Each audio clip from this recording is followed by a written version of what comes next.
Hello, computer. Semper Fi. Hoorah. Let's turn this down a little bit. Let's enable and disable and re-enable all the correct things. Why is my bitrate like this? So, what's going on with that? What's going on with that? What's happening with that? Bonjour. Let's click the buttons. Bam. There we go. Are we doing okay? Welcome, welcome. Welcome, all of the Lordling. Welcome, Mod Colonq. Welcome, Son Albionis. Good to see ya. Good to see ya. And welcome, Chaotic Quixotic. Haven't dropped by a Colonq stream in a while. How have you been? Thank you for the boost, and okay guy 1. I've been well. I've been well. Today, you know, it is a national.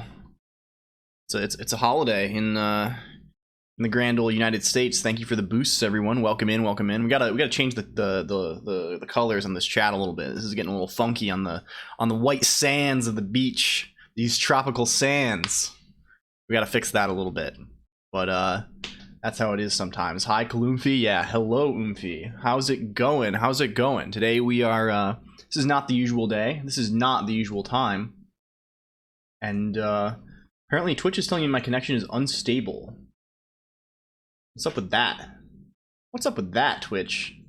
I don't like that. Is everyone able to watch this in a reasonable manner? Like, are we doing okay here? I'm willing to ignore the warnings if yeah, it seems okay. It seems okay. They're just being a little bit of being funny little guys. Is it the 3-day weekend thing or whatever? Yes, today's a federal holiday in grand United States. God bless America, Oomfies. I can sew. Very good, very good. We gotta crack open some cold ones. We're having a little beach party today. We're gonna have some shrimp on the Barbie. We're gonna drink some brewskis. You can't see. That is unfortunate. The bitrate seems to be excellent. It says it's excellent now. Welcome in, G-Clef Cannon. All right, Conpie indeed. Let's see what we can do. First things first. We gotta get these, whatever these are. Some fish, some really gross-looking sausages. White background is pain. Yeah, it is. I agree. But we have to commit to the bit. We're on the beach. These are the blue ocean and the white sands of the beach. I also want you all to know this episode of LLLL Colonq broadcast is not canon. This is not a canon episode in the this episode is not in the lore Bible. You might have to consider that when we write the season summary of LLLL Colonq season 1, this will not be included in the canon. Anything that occurs here is purely fan service. Okay, let's see, where the fuck is this? The Bible letters, we can just change the colors on the Bible letters, I think. I think that's what we'll do precisely. And we'll change it to be something else here. OMG profanity, my innocence. Oh dear. It's you're in for a rocky road here, Son Albionis. How have you been doing, Son Albionis? It's been a minute. People know Son Albionis. Shout out Son Albionis. Son Albionis is a pretty cool friend. They don't come around very often, but they're a gamer from time to time, but they also do art and they read books. I'm a fan of reading books. I assume some of you are fans of reading books as well. And they do a little bit of book reading. And that's quite a good thing. Okay, what if we change this, the biblical index? What if we just change this to 00? What does that do for us here? And we change this to -255. What if we do that instead? Are you gonna put on a swimsuit? Yes, of course. Let's send some test messages. Test foo bar bez infi thou. Okay, that seems a little more readable in the chat room. It seems like we have a little more of some readable text. That seems like priority numero uno. So let's get back to the grill. Where's the BBQ? Where are the BBWs? What the fuck is going on? So yeah, I don't know. So this is not a canon episode. We won't be doing anything as part of the canon today. Thank you for the boost, Alto VT. Instead, what we're going to be doing is we're going to hang around. We're going to do some. I was like, well, I want to program today. You know, I have the day off. I mean, what better to do on a sunny, beautiful start of summer day on Memorial Day other than to sit indoors and think about fucking Rust or whatever. I can't think of anything I would rather be doing right now than than Rust. Dear God, the light mode. Is the light mode scorching people's retinas out? I think it's quite... It's not so bad because it's pretty light out here still, but it might be... if it's horrid, then that's an issue. I catch some of your VODs, but I think this is the third time I've caught you live, and twice it has been on light mode. So it's not... Yeah, well, I've done light mode. I did light mode for the poetry reading stream when we were in the gardens, and of course I got one now on the beach. Those were both kind of not the usual day. If the light mode is really so bad, let's maybe, like, we don't want to be like totally fucking people. Let's do a little poll. The light screen's so bright hissing. Yeah, let's do a little bit of poll. Do we change it? I can change it very easily. Where do we go? Ilm Fig create poll. Light mode on. Or keep light mode on. Let's see. Thank you for the boost, Olga Okami. Yes. No. Let's do that. Should we keep the light mode on? If you go into the water, do your text characters get soggy? Yeah, they sort of run. I mean, it's like putting a newspaper into the bathtub. It kind of just, all the letters just sort of float off into the abyss. Keep light mode on. We got 1 vote for no. Very good, very good. Thank you for the follow, Cast Return. What does the boost button do? Well, the boost button increases your boost number. It boosts your boost index, which is recorded but is not displayed anywhere. We're eventually going to use that for something. And at that time, there's the boost challenge, which means that there'll be a prize. There'll be a prize that I've named before. It'll be approximately $100 US in some fucked up currency for the greatest booster. How's it going? It's going quite well. Welcome, Necromantic Chef. We're currently, thank you for the follow. We're currently trying to figure out whether we should keep light mode on. It looks like the sentiment of the people is to not have light mode on. So you can see my cool theme changing thing. We could change this to just, if we just change this to dark. Excellent, we got some Super Idol. I'm gonna turn that down a little bit. No, it's fine, I think. It's much quieter than my voice. Very, very good. Let's see, if I just change this to dark, it changes everything but my avatar easily. And then if we go, yeah, we gotta change a few more things, you know, we gotta be a little careful. We'll change it back to dark mode. We'll still be on the beach episode grind set, but we gotta go a little harder. Let's see, where the fuck are we going? LSP, EF themes with colors. Okay, now I think we just restart. Oh, I need to change back the Bible text now. I'm glad I just commented this instead of doing anything more drastic. For me, it's solarized, yeah. For me, it's EF themes. We love Emacs. Developers. Okay, we gotta really fix this font now. Why is it still doing that? What's going on with that? If I test things, test. Okay, there we go. We're back on the dark theme. Now we gotta fix my face. Where do we go with that? I think if I close the shell and then I go back here and then I do this, that should work. Here's small me, here's big me. Okay, there we go. Excellent, Colonq heads. We're back in action. We're back on that grind. Okay, it's nighttime on the beach episode. That means fireworks. Yes, we're in Hanabi mode. All this error. I just want to grill, for God's sake. I feel that sentiment very much so, Son Albionis. Today, we might be doing a little bit of grilling. I don't really know what we're gonna do today. I think today kind of the thank you for the follow, Serena Vodka. Thank you. Yeah, we're just gonna maybe hang out a little bit. I think I'll do a little bit of, I was meaning today to do a little bit of programming for my model. Hello. I see you around. You're a we're Cesarina Vodka enjoyers here on this channel. Cesarina Vodka, I think, does a lot of art for Shindig's friends and Jam's virtual friends. Yems indeed. Okay, cool. So yeah, I don't know what we're gonna do. Your model looks good now. Well, it's in diamond form. We're sparkling. We're this kind of diamondoid formation or something. I don't know, the diamond age.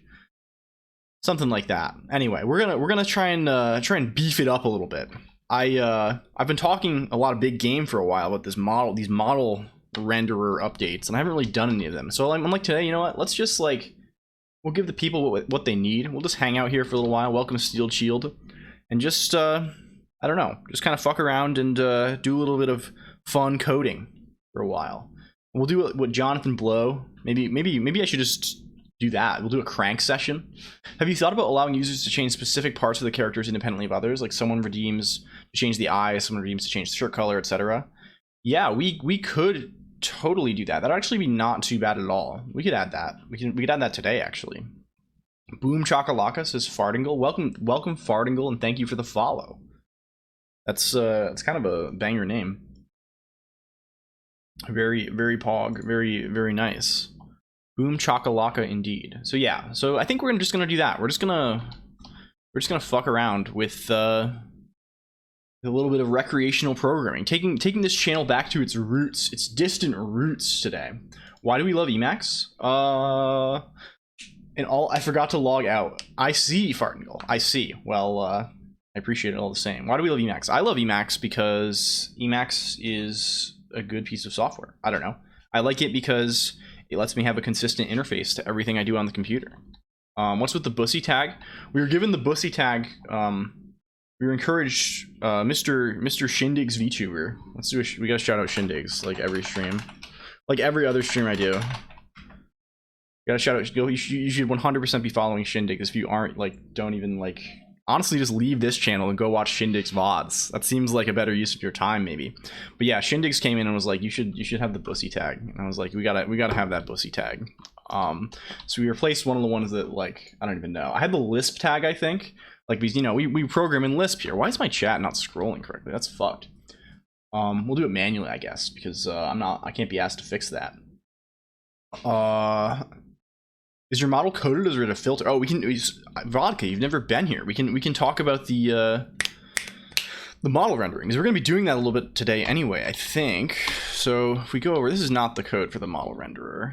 This is the wrong place. This is not the right place. This is the wrong. Where do we go? Where's the model code? The model I wrote. The way the model works is there's a VRM model. If I go to here. That like freezes my machine or something. There's a VRM model that's rendered at like a low resolution. And I wrote the renderer myself. So basically it gets drawn to a really small, like 64 by 64 image, and then then those pixels get written to the terminal. And like this terminal here is like, this is real text. It just scrolls by really fast. So it's kind of coded in the sense that I like did a lot of coding to make it work. But like nominally, like you probably could have done this as like a filter on top of like a VC face or something. But we had to be funny little guys and make it work on our own. So I guess the task I think I want to embark on today, right, as well. I guess there's a few things I wanted to do. One thing I wanted to do was we've been building all these little chat integrations, right? You guys know. The Colonq heads are aware, right? If I go to IELM, right, I can say like Fig Twitch, say hello from Emacs, right? I can just run that and it sends in Twitch chat, right? Easy peasy. I would like to, and we have things to talk to ChatGPT from here, and we have things to do TTS and all kinds of shenanigans, make polls, make Gamba, you know. It'd be nice to have some other integrations, right? Like I would love to have like, wow, it's so loud. I need to fix that. I think it's louder for me than it is for you, maybe. Although it was loud in the VOD I was listening to. Well, we'll figure it out. We'll solve these issues together, Colonq heads. I want to be able to tweet, right? I want to just be able to say like big tweet, blah, right, and just send tweets, because then we can hook tweets up to like shit, right? We can make it so like the winner of a poll gets tweeted out or something. So like we could maybe do that a little bit. That would be very easy, I think, because I think correct me if I'm wrong.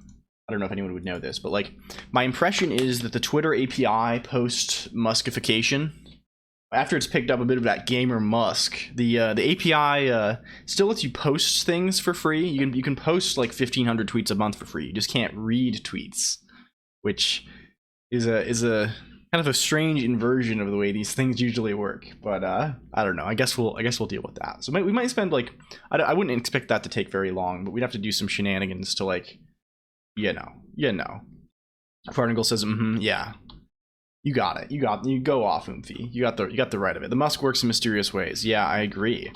I gotta figure out what I'm doing with my Twitter Blue. I have Twitter Blue right now because I got it because I was like, man, this will be kind of funny, and I like having the little badge, right?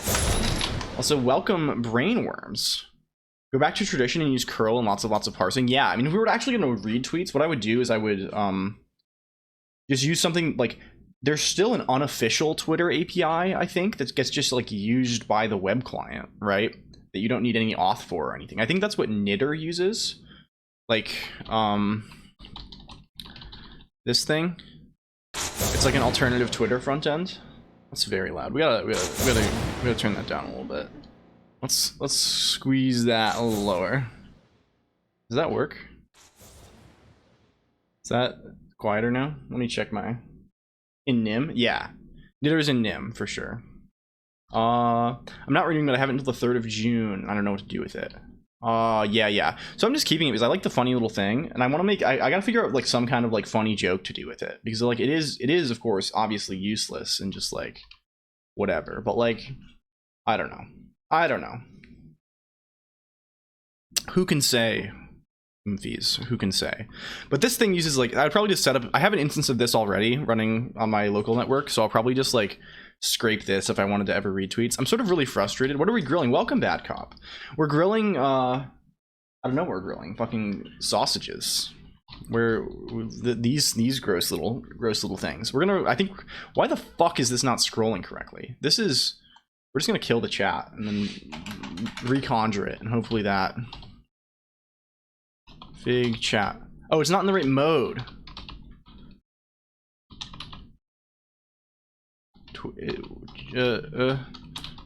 There, chat mode. There we go. You gotta impersonate a celebrity if you have Twitter Blue. Yeah, exactly. Veterans Day is it? It's Memorial Day in the US, which I think is like in celebration of. It's kind of a similar theme, right? I feel like I'm just gonna make my last 4,000 character tweet 4,000 A's. Yeah. The long tweets don't really work well at all, though, right? They're kind of fucked up because they get like, I don't know. They like when you write a long tweet, it gets truncated at a point earlier than like a normal tweet. So like, and people aren't going to click show more. Like, what do you expect? I don't know. That's the whole thing. Today marks 707 years since the fall of Constantinople. That's very notable, actually. Holy cannoli. That's it's kind of crazy. That's the fall of the Byzantine Empire. I don't even know. I don't know what that means. I'm historically illiterate. Memorial Day is about celebrating the foundation of the LLLL channel. Yeah, well, like how long? What is today? Well, today's actually. Well, we're at 4 months and a day. Bros, you didn't have to do me dirty like that. Oh, brutal. So now, be honest, you're a history enjoyer, right? Do you know the lore here? What happened on this day every year? Name every year. You like history? Name every year. But yes, we're at this is our 3rd of a year anniversary, delayed by 1 day, right? We've been doing this for a little while now, and that's a whole interesting little thing. So let's get back to the brass tacks of things. Maybe let's get back to brass tacks. The other thing I've been building is this little multiplayer thing, and I was working on this a little bit last night, and we could maybe work on it a little more today. We can try and was Jesus born on year 0 or year 1? Yeah, I actually honestly don't know. Like I don't know what the conventions surrounding. Like, is there a year 0, right? Like, does it go straight from like 1 BCE to 1 CE? I don't know. I'm that's a fuzzy spot in my temporal awareness. My prefrontal cortex is there has to be a year 0. Does there have to be? I mean, there doesn't have to be. It could start from fucking 10, right? At some point the Pope skipped a month. Yeah. Stranger things have occurred. Wasn't year 0 when? No, I don't think so. I think even by the traditional, like, I don't even know. I don't know anything fucking about this. It's I'm sure there's been enough like total fuckery with the Gregorian calendar over the years that like it doesn't even remotely resemble any sort of anything at all. On year 30, okay, I see. That seems closer to the lore. They switch calendars though, yeah. I mean, again, there's no rhyme or reason to any of this. Jesus was born BC, which is weird. Yes, that's sort of what I'm like.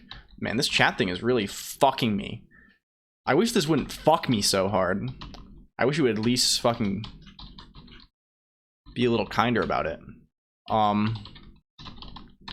What is, how am I scrolling this? Window point insertion type T, something like this. Window point. It's true in this buffer. How did people know that Jesus was going? Yeah, how did they know it was going to be? How did they know to change the year to 0 AD? Get it? Do you Mind calendar had a Y2K problem in 20? Yeah, I remember that. I remember like being in school and like everyone thought like the world was going to end. That was like, and there was that movie, right? There was that movie 2012. Wow, the year is 240 BC before Christ. Who the fuck is Christ? Yeah, so true. So true. It's that's kind of wild and crazy. I've never even thought about that. That's so deep. So deep. All right. So I think I unironically love 2012. I've watched that film like 5 times. OMG, I was in school too. Hell yeah. We're all Zoomers here, right? Everyone here is a Zoomoid, I think. That's sort of like no one else would be able to bear watching whatever this nonsense is. It's it'd be utterly insufferable. The plane scene in 2012 was great. What is the plane scene? Can we? I mean, who does Joe Rogan have bring things up? Is that Jamie? Can Jamie bring that one up? Are we gonna get ads? We get Mr. Beast here. This is default YouTube, by the way. This is what you see when you open YouTube with no cookies. You see Barbie. You got Ages fight for 500 grand. Jamie, pull up that one monkey. Yeah. Overnight Lego house. This is pretty good. I'm thinking this is quite good. Can we scroll? We got a freakish head image that's gonna give me chills. We got all kinds of stuff. We got Mexican dads rank Takis. I made the Nether 100% safe. Keeping it safe. I turned 21 a few days ago and I can drink and drive now. Excellent. Poggers. I still can't drive. I'm a non-driving individual. Darman Lamau, yes. No, this is pretty something. Let's see plane 2012. Let's see what that looks like. What's the plane scene here? Is this the one? Plane escape earthquake scene 2012. Yeah, I want to see a 1-year-old fight a 100-year-old. This is peak content. I need to see a 1-year-old fight a 100-year-old to the death. Is this the scene? This is really quiet. Can I make it loud?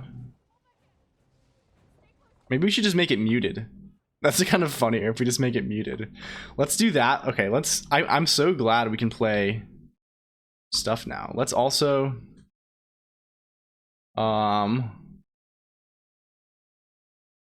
what can we open here? I don't like driving. It's scary. It is very scary. What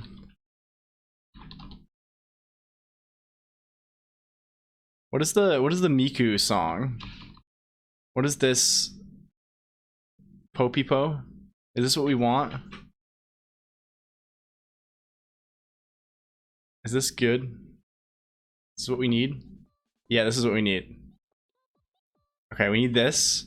And then we need this with muted.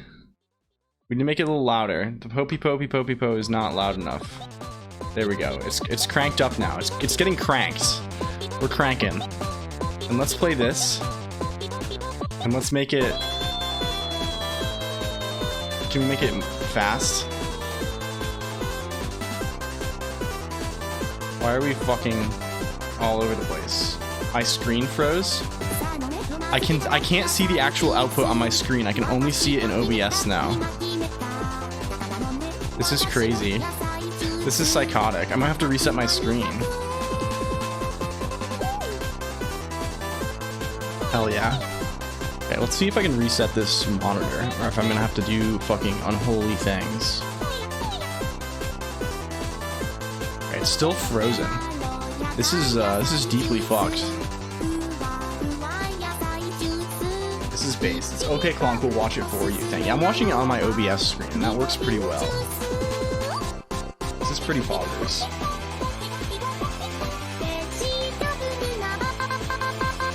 this is a pretty wild scene here. This plane's really going. It almost seemed like my monitor was gonna reset, but then it just went black and came back to the same image.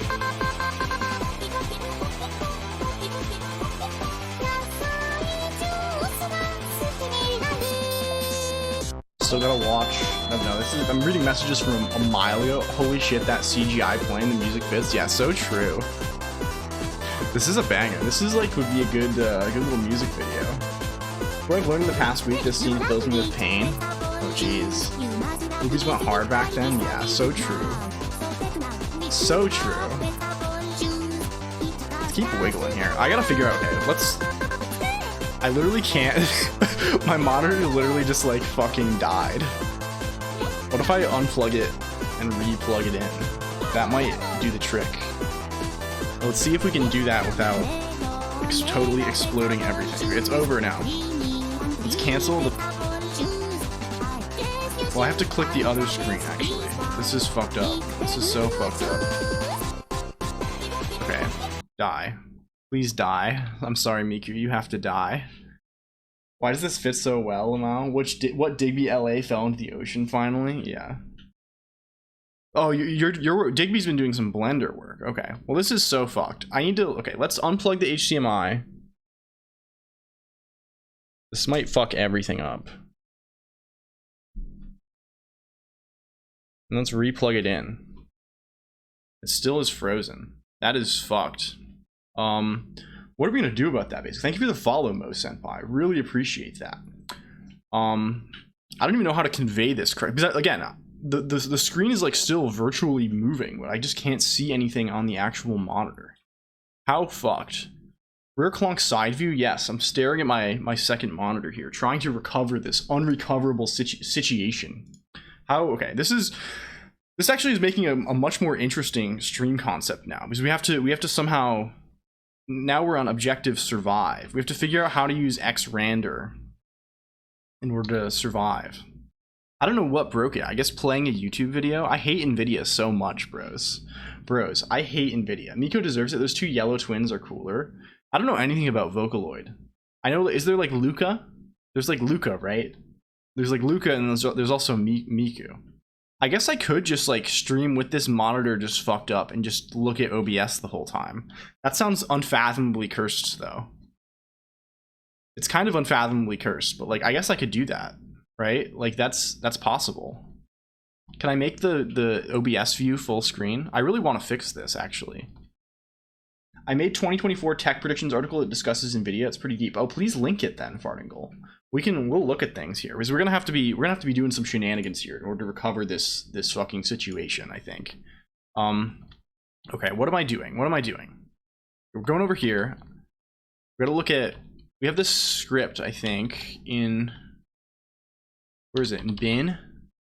We're going down bin. We have this is how we're setting up our screens.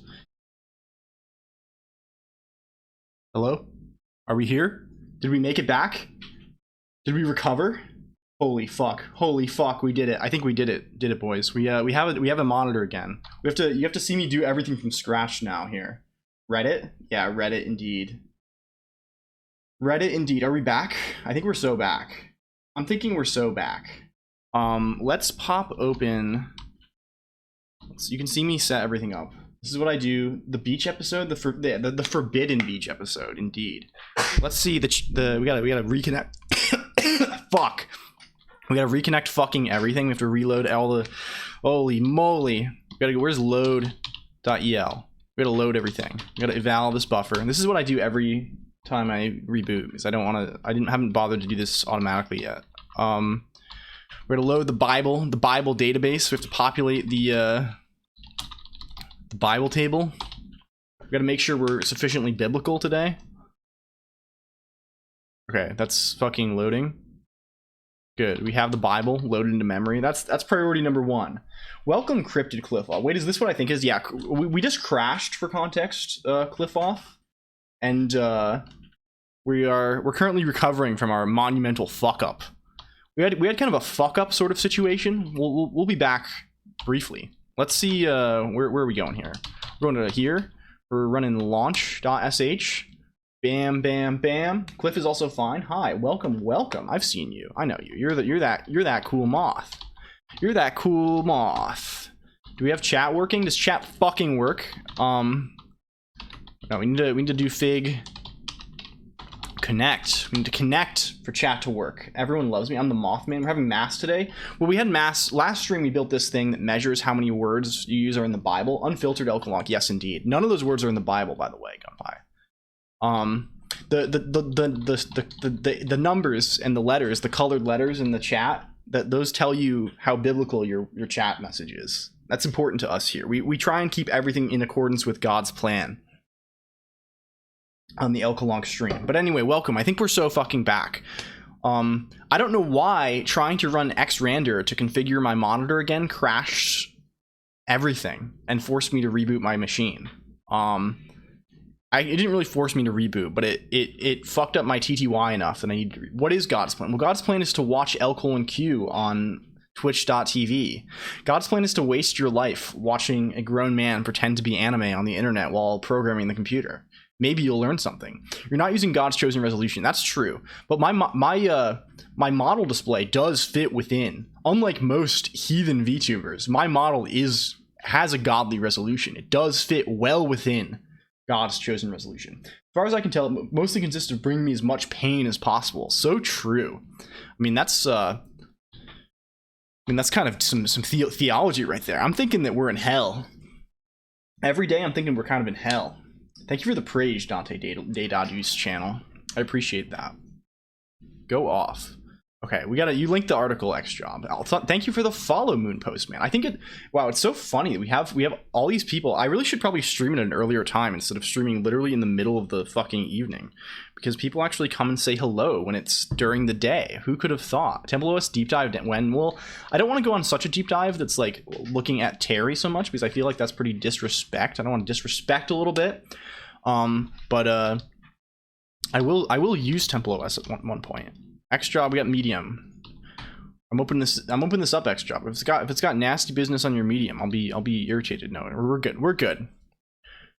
What do we have here? Some say time is flying by. Others say our expiration dates are approaching. Either way, 2024 Anno Domini is right around the corner, so it's time to predict the future now. Excellent. You just started stream? Yeah, I started just half an hour ago. It's not Friday. It's actually Monday. It's yeah, we have the day off. You know, it's God bless America.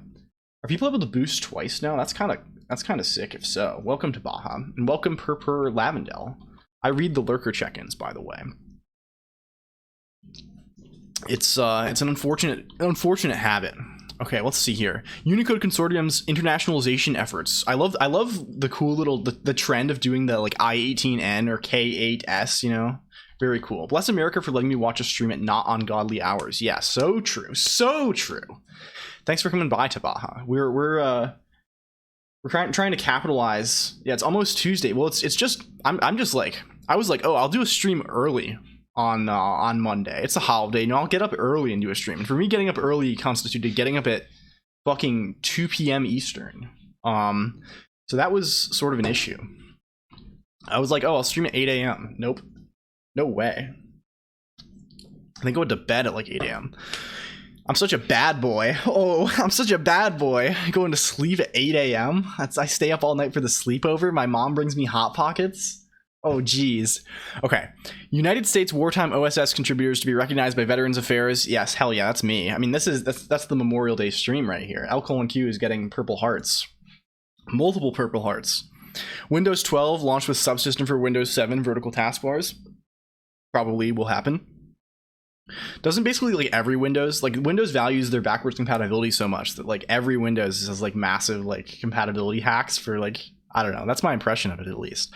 Wikipedia's simple English version abused by internet trolls to indoctrinate new audiences to new extremisms. The simple English version is suspended for editing, citing a shortage of simple English speaking staff. So true. EU Council places new regulations on import of consumer hardware without a headphone jack. So true. Nothing has a jack anymore. No, there's no jackers out there. That we've been abandoned by the Jacker consortium, and we have to deal with fucking USB. This laptop that I'm using right now, here I thought this was gonna be a nicer experience. I might go back to my old fucking stream laptop, Clonkheads. This one again, we never had issues like that bullshit we just experienced together. That was because I fucking opened a YouTube video and my whole monitor decided to freeze because Nvidia does as Nvidia does, I guess. Thank you for the boost, Dante Dataless channel. What changes could they do to 12 where they need a subsystem for 7? Well, I won't even put it past them, right? Like I don't even know. I don't want software to change, right? Obviously this is true looking at what I'm using. I just simply want the software to work the same way for the next 20 years. I don't want to have to use a tablet interface or I just want the thing to work the same way that it did 20 years ago, and I want it to work that way in 20 years in the future. I do not want, yeah. Rust compiler found producing memory leaks. Trust in the toolchain collapses. Satisfy the bar checker trending on massive. Well, I mean, you can already produce memory leaks with the Rust compiler, certainly. This is I would say memory on out of bounds writes or something. That'd be a little more spooky. But you can definitely write safe Rust that leaks memory, 100%. Just chuck a bunch of values into boxes in a loop, right? You know, it's not like it's doing garbage collection, right? Linus Torvalds smited by Nvidia in a drive-by. Richard Stallman attends VR chat funeral. Ooh. The scariest part of this is Richard Stallman using VR chat. That would not occur. He'd be using wget to read the VR chat protocol or something like this. Love Nvidia cards, hate Nvidia. Well, I think I hate Nvidia cards and hate Nvidia. I think that's where I am right about now. I'm tied to Nvidia since cycles and EV are optimized for. Oh yes, you're a blender king. Well, Digbycat, yeah, oh yeah, we got connections being formed at the LLLL beach party, huh? Question mark? Gaming? News? Well, this is pretty pog. Yeah, that's why it was newsworthy. Yes, of course. He I don't even know. I assume it's funny to pretend that Linus and Stallman are enemies or something, but they probably aren't, right? They're probably I don't even know their relation. I don't know anything. I just come to realize that I don't fucking know anything. Okay, let's not try and watch the 2012 plane scene again, because that whole experience made my hands shake. My hands are shaking now, Clonkheads. I don't think I'm gonna be able to code. I think I'm just gonna have to talk for another 7 hours. Yeah, I'm thinking we got revved up to code this stream. I think it's time to talk for another 7 hours. No, not actually. We'll get some things done here. What will we get done though? That is kind of the question. Okay, so we have. Let's recap. We gotta recapture the flag. Team deathmatch. Let's pop this shit open. What do we have here? This is our existing. No, this is not the right thing. We're going for Sigmoid. Even Stallman makes some exceptions. Yes. Thank you for the follow, Danktown Bunny. We have so many weed themed chatters. I'm kind of liking that. So LLLL is sort of becoming a very stoner community. Even though I'm a straight edge triple X dare wholesome boy, we have a very stoner community, and I support that. I love our stoner kings. But anyway, welcome. We're fucking around with the computer. It's almost like there's some sort of correlation between programming and weed. Yeah, it's crazy. Everyone keeps offering me weed on this website, and everyone keeps telling me I need to buy these strange socks and this little shark plushie, and I don't really know what to do about that. Thank you for the follow as well, Matthews02. A very biblical name. This is a holy blessed stream. Let's I thought the correlation was philosophy and weed. Yeah, well, I mean, programming is just applied philosophy. I guess programming is more applied theology. I don't know though. I really don't know about that. Let's see. I love your ASCII tuber. Thank you very much. We're gonna be doing some upgrades on it today. Danktown Buddy. Today we're gonna be doing a little bit of Rust coding, and write a little bit of stuff that maybe makes it a little better. I don't know. We've been meaning to for a while. Save a little bit of I don't know what we'll do. We're trying to build all kinds of things, and we'll go into that as we do. Where are the programmer socks? I mean, the model doesn't show the socks. You don't know. Yeah, it's true. Well, I guess the model technically has. I don't even know what the models. I never remember what the model's fucking leg situation even looks like. I think we have a reference image. If we go to Twitter. Can you still click links on? Can you still open images on Twitter if you? Oh, hey, there's Sun Albionis. Wow. And Purpur Lavendel. Wow, wow, wow. And Raise It Cubs. Let's see. If I click this, yeah, this is the L. There's no programmer socks. I have like there's boots. There's boots on the L Colonq model. Yeah. But this model is also non-canon, right? This is only the head and shoulder region is canon. Everything else is fan fiction, actually. If he's wearing long boots, then it demands long socks as well. Otherwise, you get chafing. Well, I guess that's true. I watched him talk about the Chuck music programming language. The guy looked like a big marijuana spleeve. Yeah, a lot of programmers look like stoners. I'm gonna go to sleep. Good night. Well, good to see you, Mo Senpai. Good to see you. Good to see you. I hope we can see you again sometime. Have sweet dreams. The canon version is just wearing a shirt and nothing else. Yes. Well, the canon version doesn't have a body outside of this. What you can see, right? The canon is simply the letters that appear on the screen. What was I gonna say about stoner? Oh, Larry Wall, the Pearl guy. He looks like he's token up. If I recall correctly, IIRC, yeah, hell yeah, what a god. Now that it reminded me, I wanted to ask you, how do you feel about people draw your Colonq? Like, obviously, it's too difficult to replicate the. Well, you just draw the. If you would like to draw L Colonq, I think just drawing the character is fine. I think that's perfect, and I'm gonna have a better reference sheet soon. Because I've had a lot of people ask about this.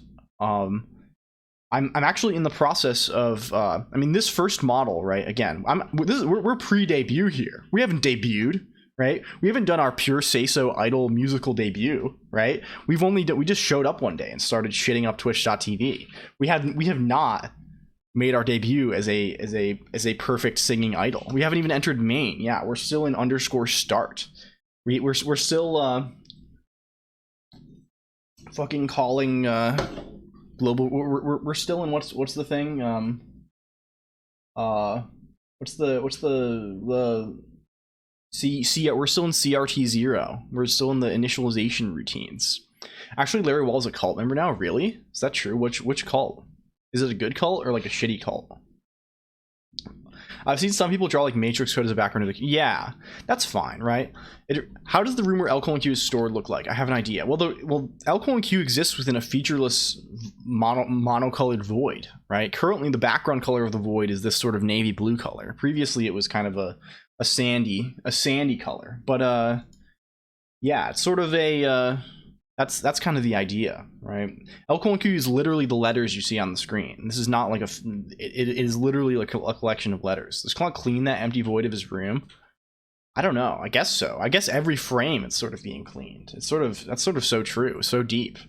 Yeah, I don't know. You can really, if you want to draw something, just draw whatever you want. It's kind of the character design is just it's basically a gloomy looking anime girl with bags under the eyes and snake eyes, right?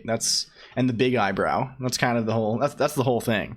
Wearing some kind of suit, right? Like it's kind of a again. This is pre-debut stuff, right? This is just a whatever shitty Vroid we cooked up, right? Like I literally just like. I was using the default VRM test model for a while, and then I bothered to just throw this up in like 30 minutes. And but we're in the process. I've commissioned a significantly nicer 3D model that will also work hopefully way better with the ASCII effect, and we're gonna roll that out. I don't know when it's done. Yeah, hell yeah, and that'll be the end of season 1. Well, L Colonq, of course, as a broadcast, has seasons, right? We've alluded to this. We don't name episodes anymore because we've kind of been on a side arc. We've been on the lab sessions arc for a while, but there are episodes. This is like something like episode fucking 25 or 26 of L Colonq, and we're kind of approaching the season finale, and then episode 1 of the next season. Yeah, these are all filler. We've been on filler episodes for like a whole core. And I'm sipping here. I'm feeling thirsty. And then the new model will be season 2, L Colonq season 2, and that's when it gets really spicy. That's when the content starts getting really. This is only the prelude. This is only the beginning, Colonq, of something truly, truly different. Okay, it's time to make everyone leave. It's time to start coding. No, I'm just kidding. We'll do something fun. Let's see if this Rust shit actually works. Because I want to show off this cool little thing I built. Welcome Starfarer Labs. We got some leet speak going on. Welcome. That's we're just kind of fucking around on the computer. Happy Memorial Day. I hope your memory is powerful. Joke's on you, I was coding already. Very nice. You mean a Canon VTuber feet reveal? Well, I mean, again, the LLLL doesn't have feet, right? It's an entity without. LLLL doesn't even have legs, right? You can kind of extrapolate. You can use GPT-4 to extrapolate what the legs might look like, but there's no. What are you memorializing? Well, I don't know. My own. What do I memorialize? I could say something. You can say all sorts of things in this spot, right? I could say like, I'm memorializing my own health, right? But that's sort of edgy and lame. Memorializing. I don't know. The brave. What's the song? And I'm proud to be an American. That's that kind of song, right? I won't forget the men who died. That's something like that. Maybe I'm memorializing that. Maybe I'm memorializing better days. Maybe I'm memorializing the Rust programming language. We seem to be having some drama surrounding the Rust programming language recently. I don't know if anyone's seen that. I haven't looked into it because I try and avoid drama. When I see drama, I'm like, yeah, I'm turning around. I'm going the other way. I don't know if you're the same way, but I try and stay away from all that. But it seems like there's some fucked up shit happening with the Rust situation. There was some stuff recently about yeah, every frame of Colonq's ASCII is ethereal. The characters die for yeah, they die 1/10 of a second after they're born. They're like mayflies. You can think of all the little letters. That's like, I mean, they're not touching each other. You see, this is sort of one of the lessons, the Zen lessons of LLLQ. LLLQ is a big swarm of letters, but none of them ever touch. They never know the touch of another, and they just kind of swarm together and then perish. It's so poignant. It's so true. Memorial for every frame. The most I've seen around Rust is the debate: does safety matter?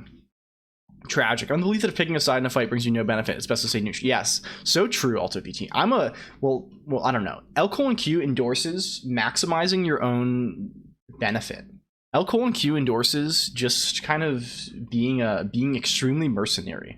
And I'm saying this in an unironic way. I'm not saying this is like a sarcastic own. I just like do what helps you. LLLQ endorses doing things in your own interest.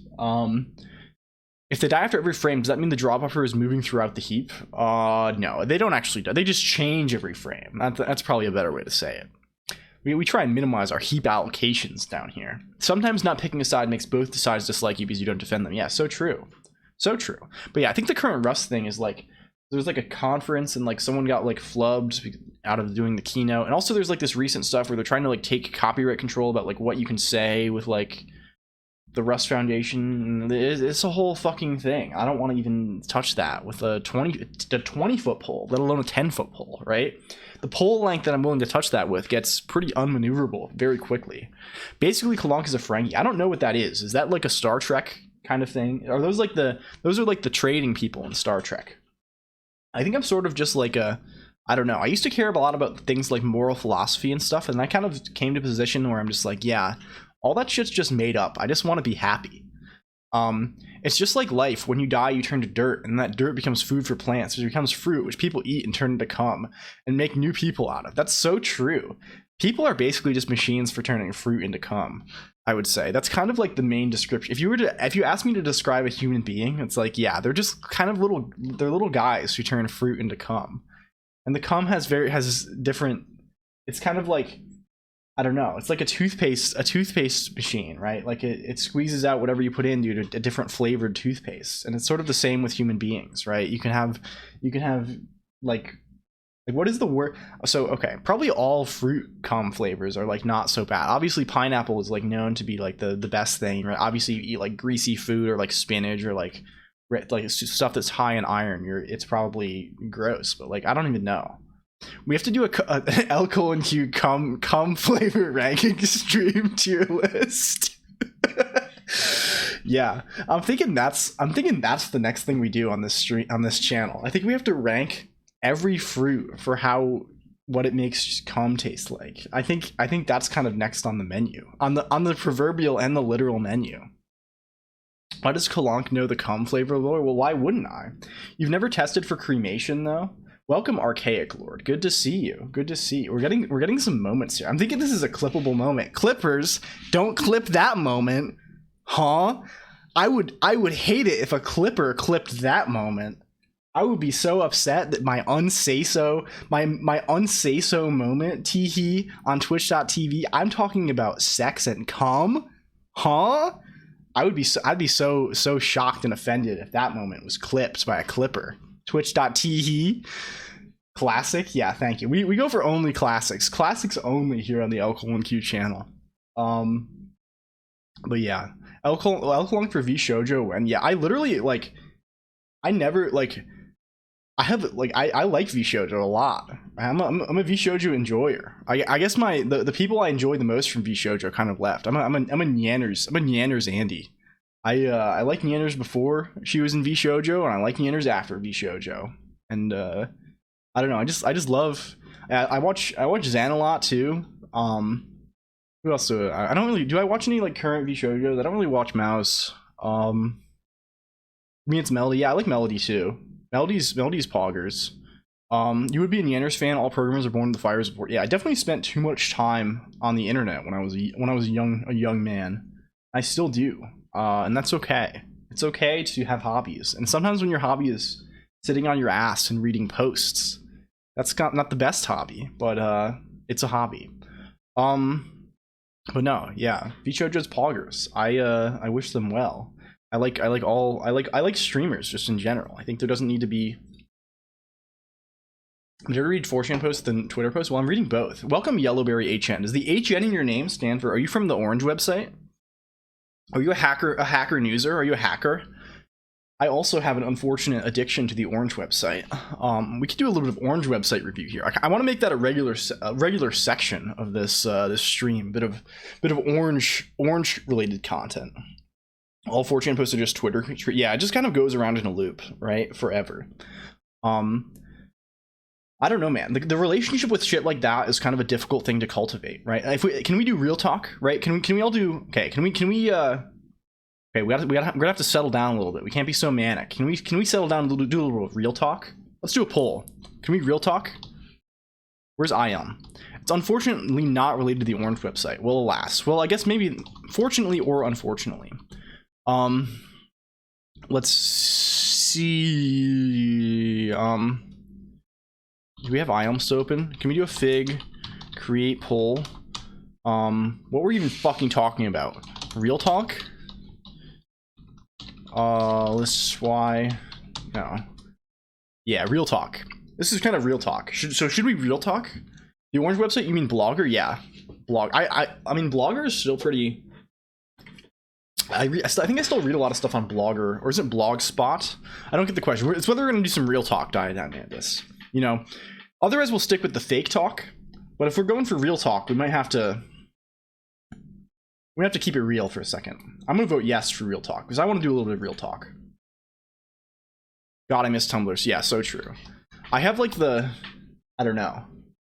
I'm trying to contain every archetype. You know that? I thought by the Orange website you meant P-Hub. Wow. No, we're not mean P-Hub. We mean the Orange website. If I type Orange website, it's this website. The old news.ycombinator.com. The orange website for people who live in who pay $5,000 a month for rent. It's kind of the site you go to when you pay $5,000 a month for a 1-bedroom apartment in the valley. Real talks. Okay, so it's time for real talk. We gotta keep it to real talk a little bit. Okay, so real talk, right? It's sort of a complicated thing. The whole like image board culture thing, right? It's a very complicated thing to have a relationship with, right? That's what I'm gonna say right here, right? Because I like that shit, right? Like I've been on image boards forever, right? I mean, the culture has changed, maybe degraded quite a lot over the last decade. Things have definitely gotten worse, right? But it's a whole complex thing. Because on the one hand, you can kind of pander, right? And to some degree, right? I will never not pander, right? My whole kind of like the whole thing, right? The both LLLQ and the personality behind LLLQ is like has been shaped by this thing, right? I can't not, like, I don't know, it's something that's formative to me. So like I can't quite shake it, right? But I also don't want like crazy like volatile elements showing up all the time. And also to some degree, it's like I kind of have a different audience than the typical, you know, like if I was trying to be a Say So Pure idol, right? If I was trying to show up around here and I'm like, I'm gonna be a gamer male VTuber and I'm gonna join HoloLive, like obviously it'd be a different story. But for me, like to some degree, like my audience isn't like VTuber fans and like, I don't know, like chicks who think I'm a hot EK man or whatever. My audience is like internet addicted teenagers and 20 somethings who like computer programming and care too much about anime, right? So like it's sort of like a different, like, I don't know, I don't know how to balance this thing. Do people have opinion? Like, you get what I mean, right? Like it's like to some degree, like I'm kind of seeking a very different audience than the standard person who's like doing the VTuber game. Aren't they all the same? Yeah, I guess it's all sort of the same thing, right? Like, I mean, it's all sort of, but like, I don't know. It's also a different thing for like, maybe the thing to say is like, a lot of people who are doing the VTuber thing, who are male especially, are seeking a very, they're looking for an audience of, I don't know, like either like a Fujoshi audience or like a gay audience, or I mean these things are all good. There's like an audience there, right? Whereas like I feel like I'm just like I'm chasing the female the audience of people who watches female VTubers, but like from a different angle, right?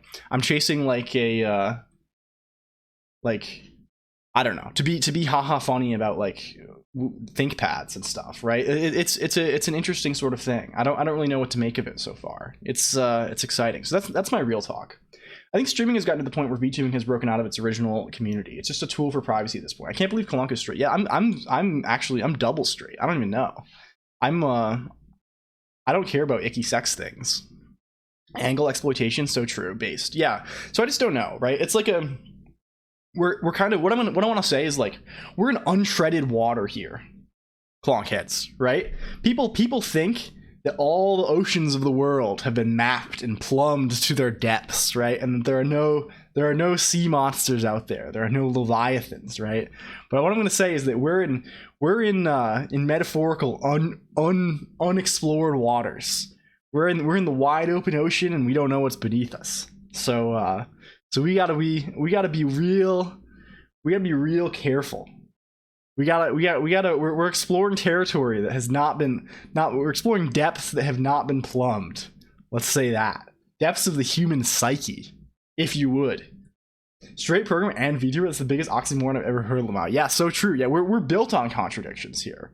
We are I don't know. It's a crazy ass world out there. We're trying to do something different. I agree, Colonq is visionary. Thank you, Chaotic. Anyway, before I suck my own penis for longer than I have to, that's real talk over. We're back to the zone of only fake talk. No more real talk allowed. No more genuine musings on the nature of the creation of content.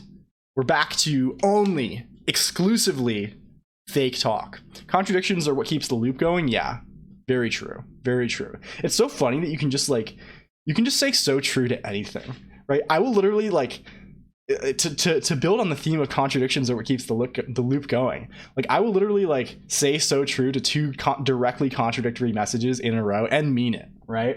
You could just say things that disagree with each other in chat, and I will say so true to all of them because they are all so true. So true is like I don't know. It's like a deeper. You're expressing something more cool, right? Man, I am absolutely huffing copium here. Lua is the best programming language of all time. Yeah, so true. You just say so true a lot. So true. No, it's yeah. Also, Lua sucks dick. Lua sucks dickhole. Universe is complicated. Sometimes yeah. So true. Colonq is never honest. Yeah, I've lied. Everything I've ever said on this stream is a lie, by the way. It's like, you know those like logic puzzles where it's like one guard only tells the truth and one guard only lies, right? It's That's me. I'm the one guard that only lies, and you don't know. I could be lying. You know, it's paradoxical. I've been here for less than 10 minutes. I'm already digging this place. I'm glad, Yellowberry HN. We're just kind of hanging out. You know, sometimes we just kind of hang out. I'm kind of less in, like, normally I kind of like plan for these a little more, but we're kind of having just a nice little relaxing day here on the day off. I assume a lot of people have the day off. Maybe it's a federal holiday, right? The start of summer, people out grilling and chilling. Some people inside, and we care for the people who are inside. For real though, Lua is fun for how flexible it is, but obviously not. I think actually, I would actually give the opposite take, Dangtown Funny. Lua is fucking fast as shit, right? Like Lua Jit, incredible work put into that thing. It's very fast. I just dislike the language. I dislike some. Well, I don't even know if I dislike the language. The language is very minimal. That's what I would say. I never have a very fun time when I write Lua. I typically like write Fennel on top of Lua, but it's basically the same thing. But like, I dislike how obnoxious it is that like there's not really many built-in functions for like string manipulation and stuff that you really want to do commonly. I hate like having to write a fucking for loop to like, you know, it's a pain in the neck. But anyway, there's a thing that's built on top of Lua, actually. We've talked about it on this stream a few times. This thing is really cool. I would investigate this. This is like a it's basically it's a low-level language that's kind of embedded in Lua, and you can write macros for it in Lua basically, and it's very, very pog. I want to use this for something cool at one point. Luau is interesting. I have not heard of Luau. I probably would get a better result if I searched for Lua. Ooh, oh, is this it says derived from, oh, is this from Roblox and it's gradual types? Very cool. I like me some gradual typing for sure. I wonder how. I'll look into this. Maybe we'll look into it now. I think Roblox games are generally made in Lua. Yeah, add-ons. It's super easy to embed, right? There really aren't great competitors to it in the like embedding a scripting language inside of an engine or whatever scene, right? I care deeply about this. I like Lua for how little care it has for types. You can just do whatever you want. The variable doesn't care. Yeah, I'm the exact opposite, right? I'm a Haskell fan, right? You know, I like fucking. My programming type system needs to be fucking bondage and discipline, right? It needs to tie me the fuck up. Strongly typed gang, where you at? Yeah, I don't even know what strongly typed means, but I definitely care about static compile time type checking. I guess strongly means there are no implicit casts typically. I don't really care so much about implicit casts. That's kind of fine. You kind of need that for like subtyping or whatever. But like, I care about compile time checks on programs. The user side part is, don't know if the rest uses it. Yeah, so Roblox at least embeds Lua. World of Warcraft add-ons are also in Lua. Like add-ons, because it's super easy to embed Lua. Like we could embed Lua in a little C program in like 20 minutes here, and it would be nice. And there really isn't a great alternative, right? Alternatives I've looked into, one of the nicer ones is QuickJS. This is the dude, Fabrice Bellard, who also wrote Kimu and FFmpeg. This dude's like insanely prolific. And he wrote this like JavaScript engine, which is like crazy impressive and like is fast and like passes test suites and like is super easy to embed in from C or Rust or whatever. So I've tried using this a few times. And I guess there's like various like languages that are just written for embedding, and like I don't know. I like the other thing you can embed pretty easily is like Scheme, but like the Scheme embedding story is sort of tricky because like it's sort of some of the faster ones are difficult to embed, and like the ones that are easy to embed, like Guile, Guile Scheme, I think are like kind of either this probably, I don't think it builds on Windows, or at least didn't 5 years ago when I cared about this, and like the license, I think it's like maybe it's LGPL, so you have to do some weird linker shit in order to be license compliant. It's a whole ass thing. I don't know. Either way, it'd be cool if I guess I don't really know what I want in terms of like a language to embed inside of a game engine. Honestly, probably just JavaScript at this point. Speaking of JavaScript stuff, an interesting thing I've seen recently. You don't know about? No, it's not Bow. It's called Bun. It's not Bow. It's just Bun. This thing is pretty pog. This is like a it's basically a node replacement written in Zig, it uses I think V8 maybe. No, it doesn't use V8. It uses another JavaScript engine, the Safari one, and it's fast and cool. And I've been wondering if I can like steal things from this to just like embed JavaScript easily in like a Zig program. I don't know. I was trying to write Zig like a year ago and was doing like some like WebAssembly game projects. I guess that's sort of a nice segue into what we might be doing today if we ever get around to actually writing some code. But I was sort of disappointed with the tooling at the time, but it's like under super active development, right? Like who's the Zig? Andrew Kelly, I think. C# seems to be the standard for game dev these days, but Unreal Engine has support for almost everything. Yeah, C# is like, I mean, all the Unity shit is usually C# plus JavaScript, and then yeah, lots of stuff. The only time I've literally ever written C# in my life has been modding Final Fantasy XIV, because that's what the Galamood, the kind of add-on framework there, uses. C#, yeah, I don't know. I don't really have opinions on this. Does this dude have a Twitch? He has a Twitch, right? He streams. This guy streams. We gotta shout him out if he streams. You should check this fellow out. Is it just Andrew RK? Andrew, can we go?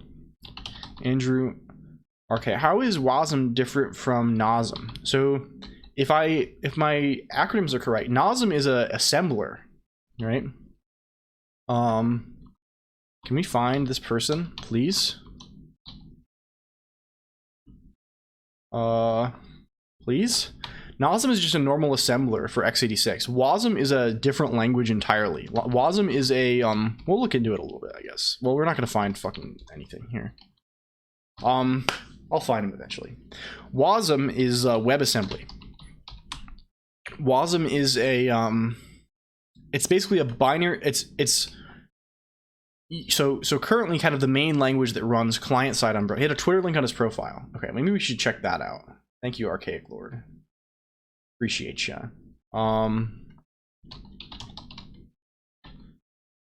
We can go here. We go here. Do you have a Twitch? You have Twitch? He's been suspended. Unfortunate. We've seen it. We have a suspension. Maybe that's the wrong Twitter link anyway. But yeah, he's cool and he streams Zig development. He's an absolute machine and like builds some cool shit.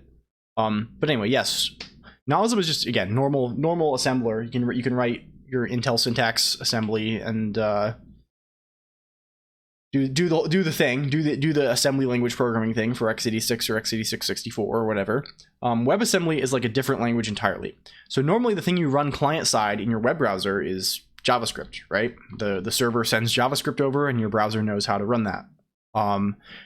WASM is this new thing that has been kind of built up as a standard in recent years, where instead of sending JavaScript to your browser, the server can send this kind of like lower level binary format that at least nominally is easier to run efficiently.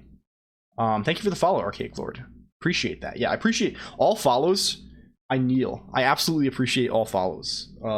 You're joining not just a Twitch stream. You're joining a movement when you follow. No, I'm fucking around. But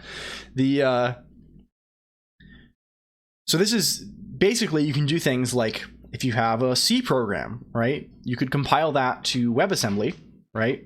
And then run the WebAssembly on the. And WebAssembly is pretty far from x86 assembly. Like it's its own language. It's actually kind of like a, I don't know, it has various features that actually make it pretty nice to work with. And yeah, so it lets you do things like, for example, you could, what we're doing on this stream. So let's see. Someone mentioned it and I found it funny that WebAssembly refers to the human readable textual representation, but WASM refers to the byte code. Yeah, exactly. Yeah, that is actually so true and very fucked up. Yes. So assembly is normally the human readable version of the machine code, right? It's the kind of the listing of the machine code, right? Not even that, right? Assembly is actually like, you kind of have a lot of abstraction potential in assembly sometimes if you have macros and stuff and like the whole shebang. It can sometimes be significantly more abstract than the machine code. But yeah, WASM is actually a binary format.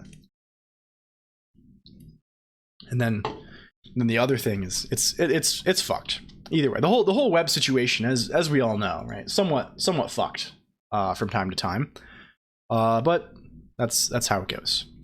So the cool thing you can do with WebAssembly, right, is this lets you build. You can basically write things to run on the client side in languages other than JavaScript and have them be performant. I mean, you could already do this basically because JavaScript is pretty performant, and like there are various things that compile to JavaScript, right? Like if you wanted to write Haskell on the client side, you could already do that, right? There's this thing, GHCJS, yes. It's a whole thing. Just burn the web, return to static HTML. Yeah. I don't know. I'm sort of in the middle on the whole thing, right? I have grown so jaded by software distribution, like trying to make software to distribute in a cross-platform manner, that as fucked as the web is, and as fucked up and cursed as all these different standards are, I'm like, if I could at least render something, if I could at least wrangle something together that works in the browser, as like a web app, like I would prefer that. So like for me, like games, if I want to make games that I like people can actually play, I think at this point I'm like resigned to doing it on top of like WebAssembly plus WebGL or WebGPU. JS is fine when it's needed. Loading the web page should not require JS. Yeah, so true.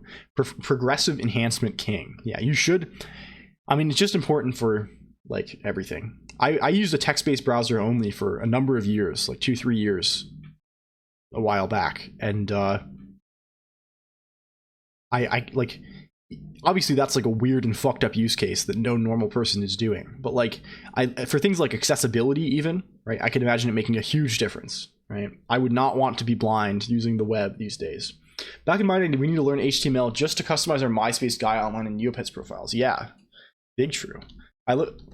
What window manager are you using? Let's see. We're on. This is all in Emacs Yellowberry HN. So our shell is Emacs. Our window manager is the Emacs X window manager. Yeah, this is an Emacs buffer over here. All the chat interaction shit is written in eLisp. I don't know. We're Emacs lifers. This is an Emacs themed stream for sure, for real.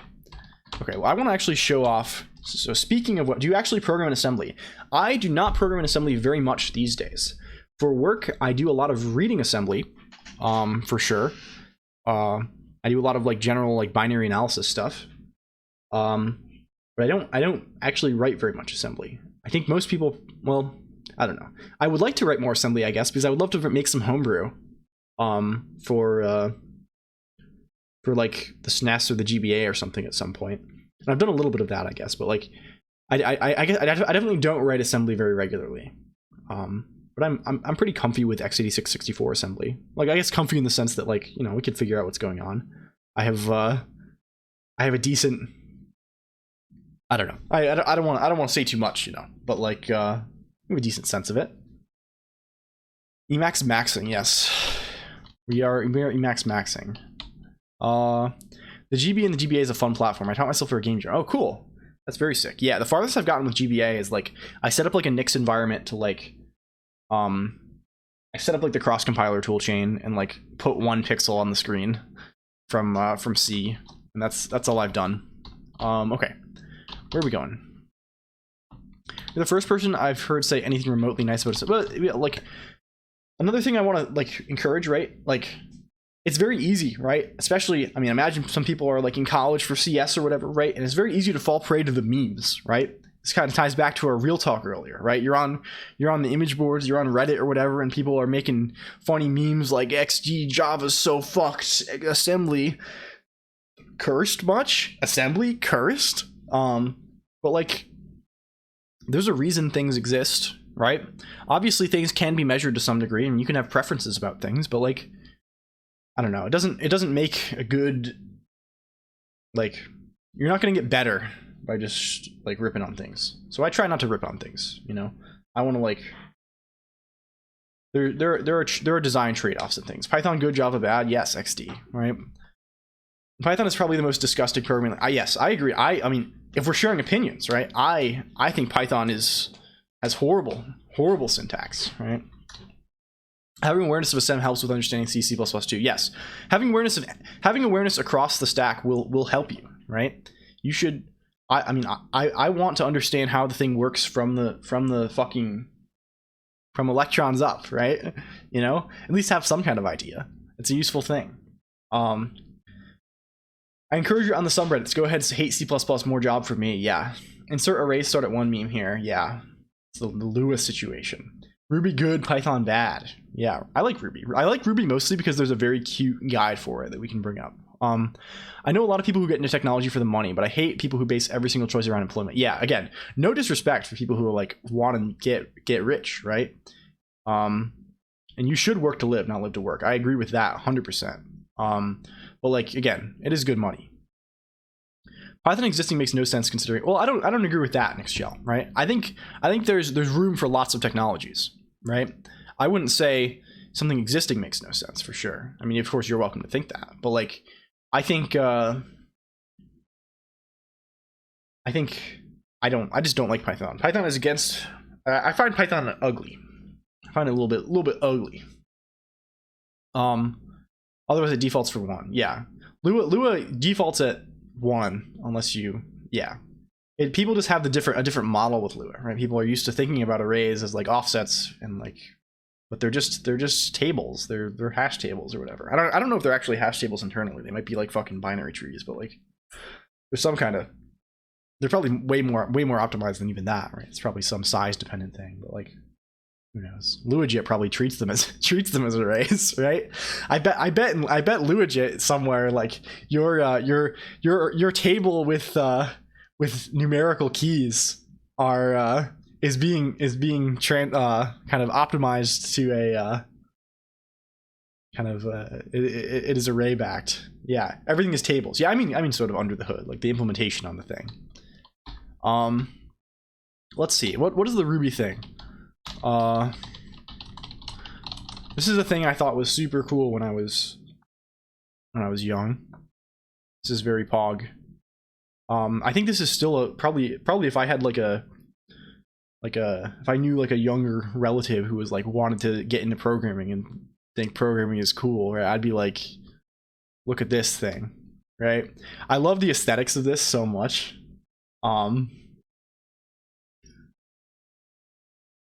It's like a I don't know, long comic-ish guide to I don't know. It's very funny too. If you ever have a chance, look at this. It's where do we link this? Is it just at poignant.guide? Poignant.guide? I think it is. Let's just pop this into the chat. Pop this down the chat. There we go. It's such an abomination. I wish I had a print copy. Yeah. I feel that. Were there ever print copies? I would like one. I don't know. There was an era of like, I don't know, very like comic, like very humorous and comic programming books, right? The other one I think we brought up a few times is Land of Lisp. This book is like what got me into like functional programming, Lisp and stuff, and like introduced me to a ton of shit. And it is very pog. Going from Lua to C# is a pain because you go from one table for everything to hundreds of table types. Yeah. Very true. I mean, it is nice, like it's just different, right? You know, like you can, I don't know, I'm not the biggest object oriented programming aficionado, right? But like it has its charms from time to time. I don't know. I definitely don't.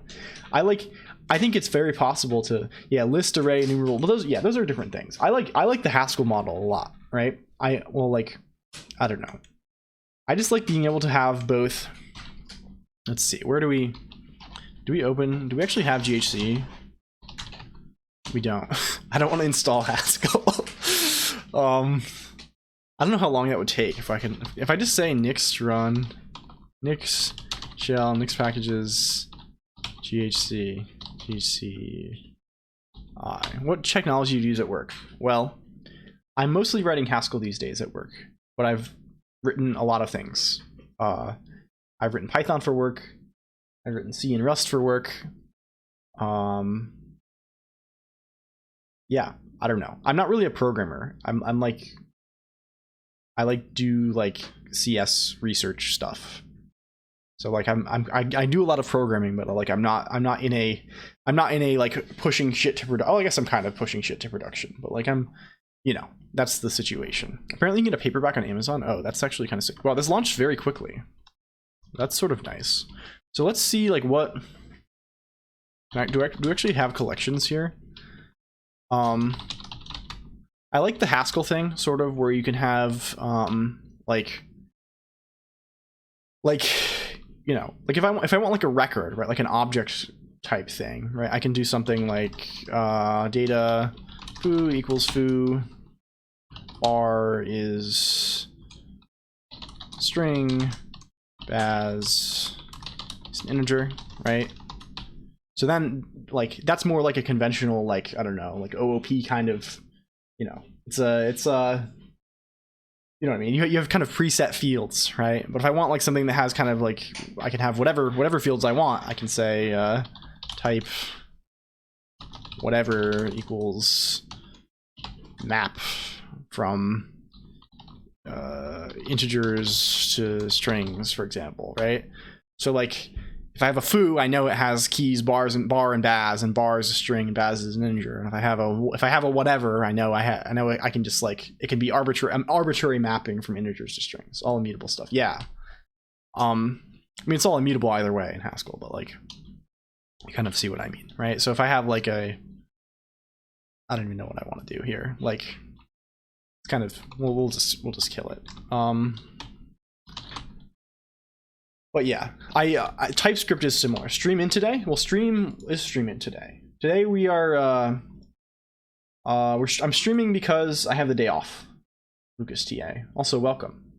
I just I thought I would have a little stream because I don't know. It's a holiday in the USA, and I wanted to get some shit done. So that's kind of the plan here. Okay, let's see. Let's actually look. I wanted to show off. I've been meaning to show this off for like an hour, but let's actually figure this out. Why am I'm mousing over? Man, this is horrible. I have actually the LSP set up for Rust right now on this machine, and I have not configured the like documentation pop-ups to not take up all the space possible. So yes, did that spin actually work? Was I not spinning before, and am I spinning now? It worked? Okay, good. I think it worked. Sometimes these things break, right? There's a lot of moving parts to make all this bullshit work, and Twitch likes to disconnect you, and I don't really have any sort of automated reconnecting functionality set up just yet, and that's a problem. Understandable, yes. There's all sorts of gadgets and gizmos in the redeems. Yellowberry HN. We've been building those up on stream for a while now. So let's look at what we have right now with this. If I go here, I think if I do a trunk serve, getting the channel points rewards API linked is a massive bitch. Oh, do you stream as well, Yellowberry HN? That sounds like we have some stream. Oh, you do. Excellent. I'm gonna drop a follow. You should all follow Yellowberry HN too. Seems like they're doing some interesting stuff. Let's do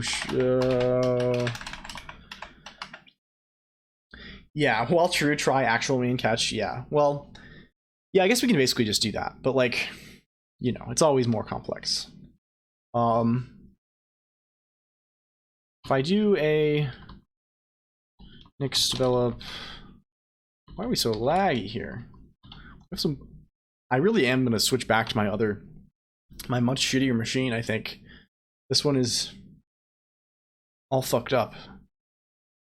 Like, how much can it cost? Like, I just need a computer that just, like, I need a laptop that has a really, really beefy CPU and no fucking discrete graphics. I'll just use the integrated graphics. I don't need to fuck with this. Like, NVIDIA, please, God. Godge. Okay.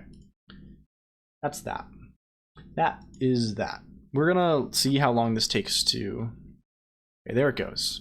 So this is me building some Rust to WebAssembly. It's going kind of slowly. I always hear terrible stuff about the Twitch API, but the fact that they have one is cool. Yeah, I've actually had a pretty decent time with the Twitch API, I guess. I mean, I guess I never actually responded to Yellowberry HM's thing. Yeah, I haven't had too bad of a time. What is this saying? Can't find crate for compiler. Oh, we need to install. Rest up, target, add, wasm32, unknown. Maybe that does the right thing. Yeah, but like the Twitch API isn't so bad, right? Like for channel points and stuff, right? It's just like they have like you can just connect to it on a WebSocket and like, yeah, it's a lot better than it used to be. It's, yeah, I've only done it. I've only started playing with it in the last like 3 or 4 months or so, and it seems not super bad. There are like decent libraries for a bunch of languages, right? Like it's probably pretty easy if you're like using Python or whatever. I bet we had to do a bunch of nonsense to do it from Haskell, but like it's all gooch at the end of the day. Okay, this is gonna build. I've never actually run this on this machine before, so we're gonna see. We're going to see. We'll experiment a little bit. Do a little bit of experimenting.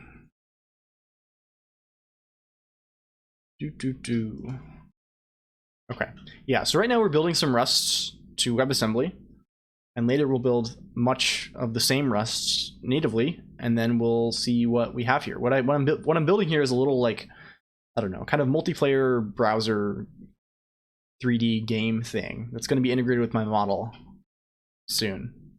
I think today, that's really chugging here. Jeez Louise. Today we might integrate that with what the model. I want to kind of combine the model rendering code with this thing. That's the plan, at least. That is the plan. Most of what I've heard about the APIs are from people doing high-end shit like CodeMiko and Michael Reeves. Yeah. I have a channel point integration for my site. Allows people to redeem channel points for an in-game currency. Pretty neat embedded sticks code. Yeah, that's actually really sick. That's kind of like exactly the sort of thing that we wanna do here. Do you have like your own game, Yellowberry HN? That seems cool. If so, very cool. Very cool. Oh, your game, Devin. I'm looking at Yellowberries. I'm snooping now. We're gonna do a little bit of snooping. Very cool. Let's see. Lego Stunt Rally from scratch in C#. Carmine Impact. Man, this seems pretty. This is put together, man. This is sick. This is very sick. Let's see if we can open this up. Let's do a little investigando here. Wow, yeah, this is well put together. It's like a arena. This is like a Quake arena shooter type dealio. FPS. Very cool. Community hosted servers, in-game map editing. Yeah, this is sick, dude. We're gonna check this out. I'm gonna write this down. I'm gonna send this to myself on Discord. The other screen. I find it weird Twitch doesn't let the streamer admit their own points.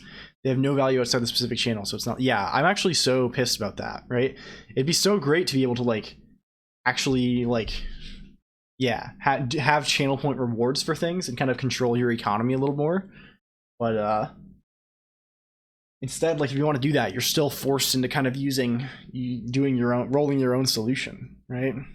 It's fucked up. This is very poggers. This is on Steam. Jeez Louise, this is awesome. Is it? Oh yeah, it's not. It's coming soon on Steam. I will wishlist this too. You can refund points though. Can't you exploit that functionality somehow? Yeah, I don't know. I don't think so. Right. The way I first thought about like getting people points would be like to do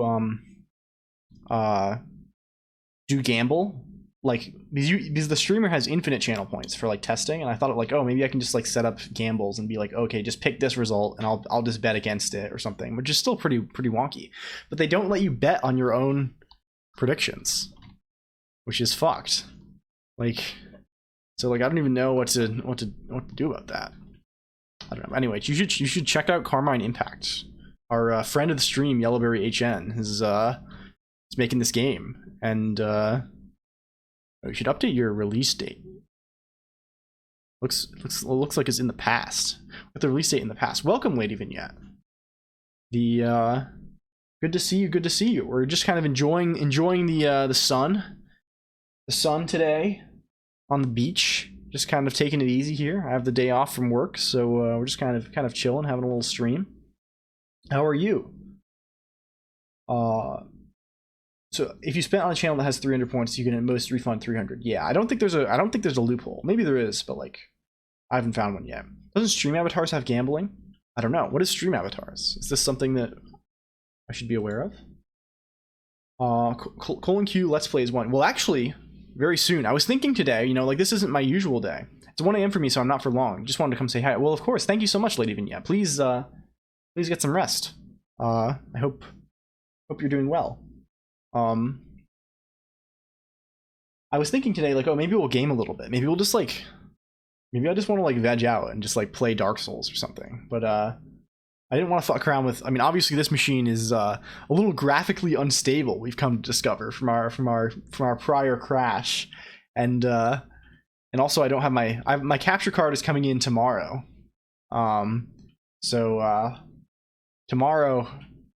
Starting tomorrow, I'll be able to do things. I think probably what the thing I'm going to do for gaming is I'm gonna hook my Steam Deck to the capture card, and then just like put the gaming in like, you know, like over here as in a window, so you can still have my avatar will still be up and shit, which might be super scuffed, but it'll be kind of funny. I think I like to be able to see chat and all that.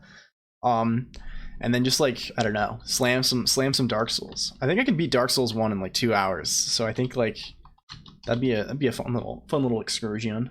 I'd love to get like more into speedrunning that. Stream out. It's used by a lot of streamers. Oh, it's this thing. I see the little guys at the bottom of streams sometimes. Yeah. I see lots of people with this. I like the little guys. That's pretty cool. Of course, if we made this, we'd have to make our own, right?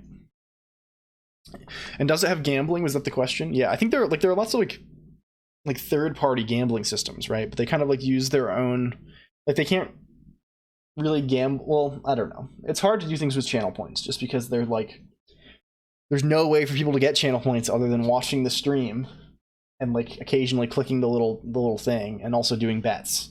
But like it's a very like closed economy. It just only scales off of, yeah. Making pancakes. I was hoping you'd be on the welcome. I haven't seen you in a minute making pancakes. It's good to see you. We're going a little early today. You know, we're just kind of having a nice little day, taking it easy, relaxing on the beach. Hope you're well. Hope you're having a nice little minute. I know I've seen the gambling on pirate software. There's also PvP. I could have sworn there were point rewards for those interactions. Hand over your EXWM config right now. Well, my EXWM config is very long. Can we find it? I guess we can just go. Where's the EXWM relevant thing? UI. But it's all tied together with everything else, you know. Like it's this is the main. Is there anything like particularly like there's no way I can share. I'll just have to like scrub through this to make sure there's really nothing I made my best effort to make sure there's nothing identifiable in here, but like I'll have to double scrub it because like I don't think there's any way you can use any of this without like a lot of like I think what's the size of this? This is just my Emacs config. If I do nix run nix packages, okay. Like this is like fucking 2,000 lines of elisp. And I don't know. It's a whole thing, right? It'd be hard to share without sharing the whole thing. So we'll figure that out. I think, what do I have on GitHub right now? I have some shit, right? Wow, that's so loud. I gotta turn that down again. I got scared. The fuck was scared right out of me. Oh, stream avatars. I go away for 10 minutes and someone mentions that. Yeah. Didbycat, are you a stream avatars enthusiast? What's your relationship with stream avatars? Yeah, we don't have it here yet. We have most of the stuff we've been doing. Oh, this is so outdated. We gotta let's push some commits here. Let's push some commits. We'll push the whole database so people can see the database. We'll push the contents of the Bible. And also, I guess, push all these emotes. I don't give a fuck. All the emotes that are the whole emote cache. Should we just push the cache? I think it's fine, right? Like, these emotes are pretty small. We're gonna do good commit messages. Update. Very good. Very good. There we go. You're considering using it. I see, Digby. Well, I guess Danktown Bunny. Oh, do you use this yourself, or do you have, what is Fig? Well, Fig is just the name of this little project we have running here. I think we've kind of backronymmed it to Force and Integrated Gaming. It's just sort of where all of my my Twitch integrated stuff lives. It's like, here's a bunch of stuff for doing RPG shit that we have integrated with chat. Here's stuff for storing things associated with chatters. Here's our biblical highlighting feature that you can see over here. Here's our TTS shenanigans and voice transcription bullshit. So, like, you know, it's a whole kind of family of products. I think if we have this, why is this fucking so broken? There we go. Everything should be here now. Yeah, there we go. There we go. Very good. Very good indeed. We'll try and get the rest of the shit up here. I think I promised someone, what did I promise? The model rendering code. The model rendering code is a big piece. I really should make sure that there's nothing on there. I might already have it. This might be a private repo. I don't know what I'm going to do with this precisely, but we'll do something. We'll do something eventually. But anyway, back to the story at hand, which is my little thing here that displays my. It's very fucked up when I have two monitors open. I don't know quite why that is the case. Going back here though, I'm going to split this. If we go to localhost 8080, yeah, we click on this, we should be able to look around. Are we looking around, or is my sensitivity all fucked up? I don't know what's going on here. There should be a cube somewhere. There should be a bit of a cube. Should be a kind of a cube-like situation. I think the thing we're going to do today is make it so you can move around in here. Something's fucked. Something's fucked. There's nothing connecting to the server.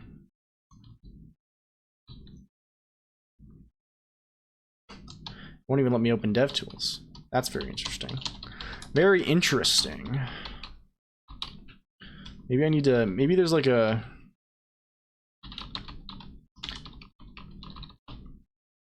maybe something's getting confused here. What are you saying here? Unable to, oh, we're not running the server, that's why. We're not running the server at all. That would do it generally. So we need to also do a nix develop c cargo run.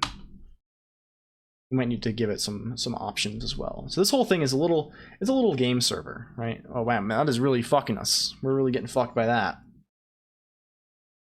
Somehow this machine is less stable than the one that is literally 10 years older and far less performant. I don't know what to make of that. I don't quite know what to make of that situation. I think that's a little fucked up. I'm getting pulled into the abyss here. Holy cow. Is it too hot? It might be too hot. We can try to measure that, I think. The only way I know how to measure that is with screen fetch. Let's do a little screen fetch. It's still just frustrating, right? It's very, very obnoxious. It's only 62. Not too bad, I think. I think we're okay. Just like, I don't know, it's fucked up. Very fucked. Very fucked. There we go. Where are we going? Back here. Let's open Steam. Kill that. Do we have other JavaScript? No, we're good. We're good. We're good. I think we're good. I'm thinking we're good. Okay. We're doing the thing. We're living life. It's almost, it should be just, it should, once it finishes compiling, it should be fine. It's just like, it's frustrating that this thing can't like handle that. It's sort of funny to watch the model just kind of shake and flicker all over the place. It's a nice performance indicator. Like, you know, people have those little widgets on their desktop, like a thing that turns red or whatever when your CPU is going. At least people used to do that. That used to be very popular, like, I don't know. I don't even know when. Eons ago, maybe. Maybe something like eons ago. Oh yeah. So how's everybody doing? Enjoying the summer? What's I guess it's not really summer yet officially. Thank you for the boost, Jellyberry HN. Appreciate it. You're now boosted by 1 point. This should hopefully finish soon. Maybe this will finish at some point in the future. Where's your Non-Canon indicator on Emacs? I don't have that one. That is a thing though, right? That's a very popular little add-on. To get the setup that the train control systems use. The two GPUs draw the same image with a random colored box in different spots. If one box stops changing colors, then something broke. Yes, exactly. Southern Hemisphere, so winter is coming. Oh geez. I hope you have your supplies stocked up for hibernation, Alto VT. The Jeez Louise. Okay, we need to actually, it's done. It looks like the moment of trial has passed. If I tell it to do server, will you do server? Right now we're in the world. We're in the world and we're falling. If I click this, I actually prefer winter law. Yeah, I'm also a winter person. I grew up way up north where there was a lot more winter than summer, and I'm definitely comfier when it's not super hot. Could go without some of the trappings of winter. Yeah, so this is our thing. There's like the server runs some physics. We can connect multiple clients. We've seen this before. We've shown this off before, you know. If I open up another one of these, we can connect another client. We'll get thrown into the air. We spawn at the same position. We'll fall down very slowly, and we can see the other connected client below us, right? It's that the clients are currently being, like, connected players are currently just yellow circles. Right, you can't move, but you can see the other person on top, right? If I disconnect on this boy on top, the top boy, the other one will fall down, right? Because the players have collision with each other. It's a whole thing, right?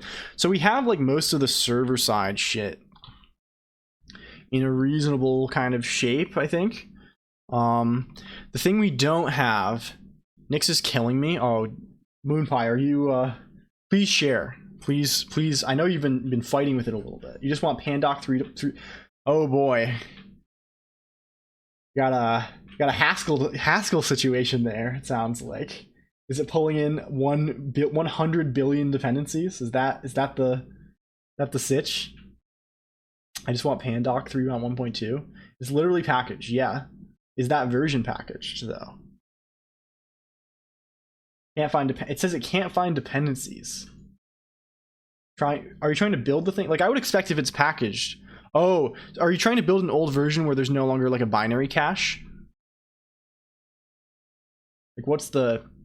We could maybe go on an adventure to assist Moonpie Dumplings with this, but like, that might be a fun time. It's the newest version, right? Like, what if I do Nyx search Nyx packages Pandoc. Let's see what we get. I should have a relatively up-to-date Nyx packages, right? It's giving me chicken scheme packages, OX Pandoc, Emacs Pandoc. I asked on Discord where the docs are, and they said there are no docs. You just have to ask on Discord. Very good. Love that.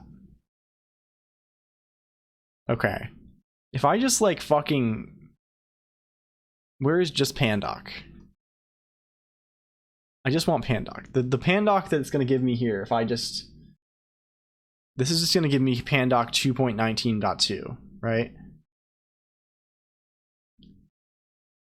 Like if I go to Nyx packages search, there's a site that lets you... Yeah. If I search unstable for pandoc. Pandoc, it's 2.19.2. So are you trying to build a newer version? Moonpie dumplings? Is that the plan here? The situation? Using DuckDuckGo, there's a bang search for it too. Sick. That's actually super useful. I did not know that. But yeah, like what is the so my assumption is you're trying to build a newer pandoc. Oh, Haskell packages.pandoc 312. Okay. Like if I let's try it. Nix is capital L. Yeah.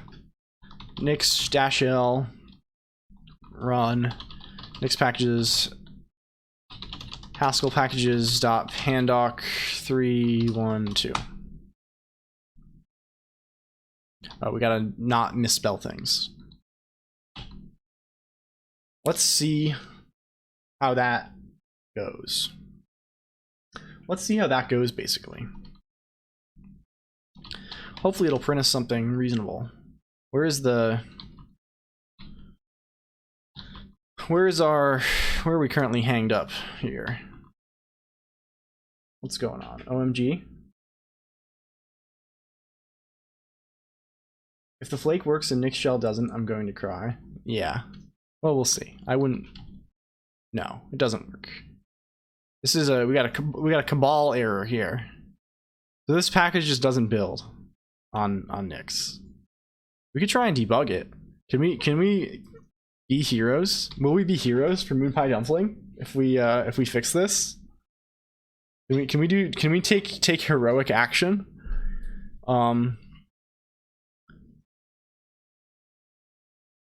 Let's see. What can we actually fucking do here?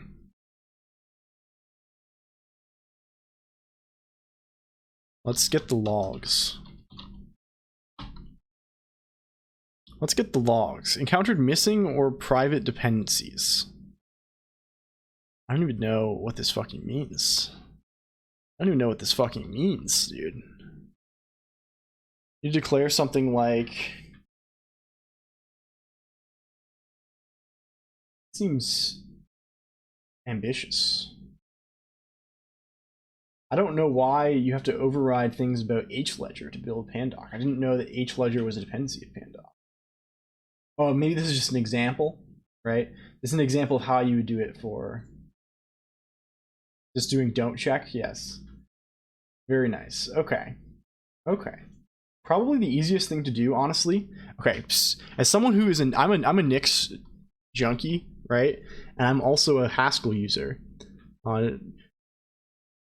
Yeah, don't check is just saying don't run the tests usually, but this won't be fixed by don't check. This is the dependencies not even being found. As a Nix and Haskell user, I do not even use Nix for my Haskell dependency management. Let's see if we can get this building. Just I'm sort of curious about this now. We're just having a fun little time, right? So I don't want to pandoc. Can we just build? I don't have any Haskell shit set up on this machine. So like GitHub. Pandoc GitHub.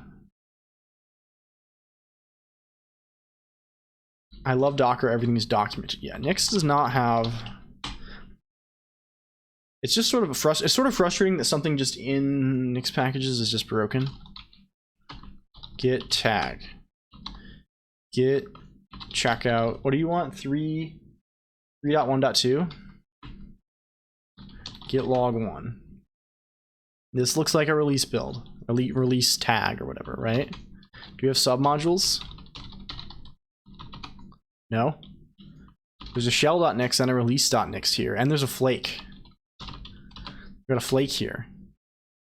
Presumably the flake would work on this, right? What are the outputs of the flake?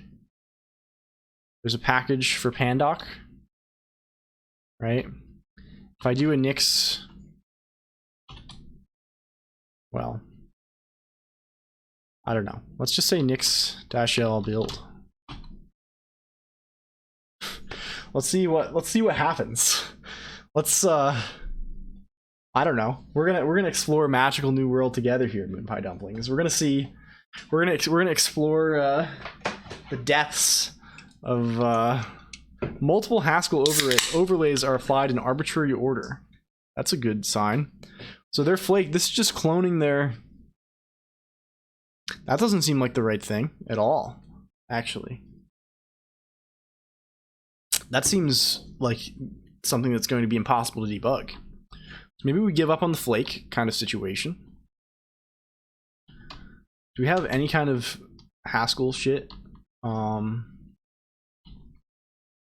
Let's just do a Nix shell, Nix packages.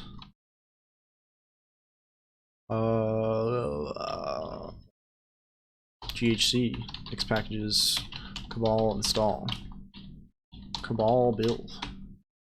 We'll have to do a Cabal update too, probably. Cabal updates.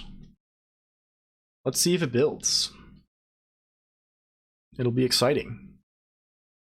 We're on an exciting little adventure together. If by exciting you mean hellish. This is kind of like a I've been kind of getting a little interested in this game, Fear and Hunger, recently. It seems like, I don't know, hellish berserk body horror game. Well, it's building at least. It satisfied the dependencies. That's not bad. We'll see how long this takes. Well, that game looked cool. Yeah, it does look very cool, Barrel. I've been it seems like my sort of game. I don't really care for the grimdark stuff so much, but it's like I love like the resource management aspect. Like I don't know. The thing I like, I'm a huge fan of like wiki games, right? I like games where knowledge is power. I've talked about this probably every stream, and like something about like that sort of thing. It has like the same feeling of like Dark Souls, where you can like really like get into like the routing. Yeah, really hard too. I like when it's like, okay, you could start a new run and you've learned a lot, and you know, okay, I'll go here and I'll do this secret thing to get the secret sword that's gonna make me strong. Then that lets me go here and I can do the whole little thing, right? It's like I don't know, it's cool. Well, this is fucked. This is just a normal Nix Haskell. This is not a real.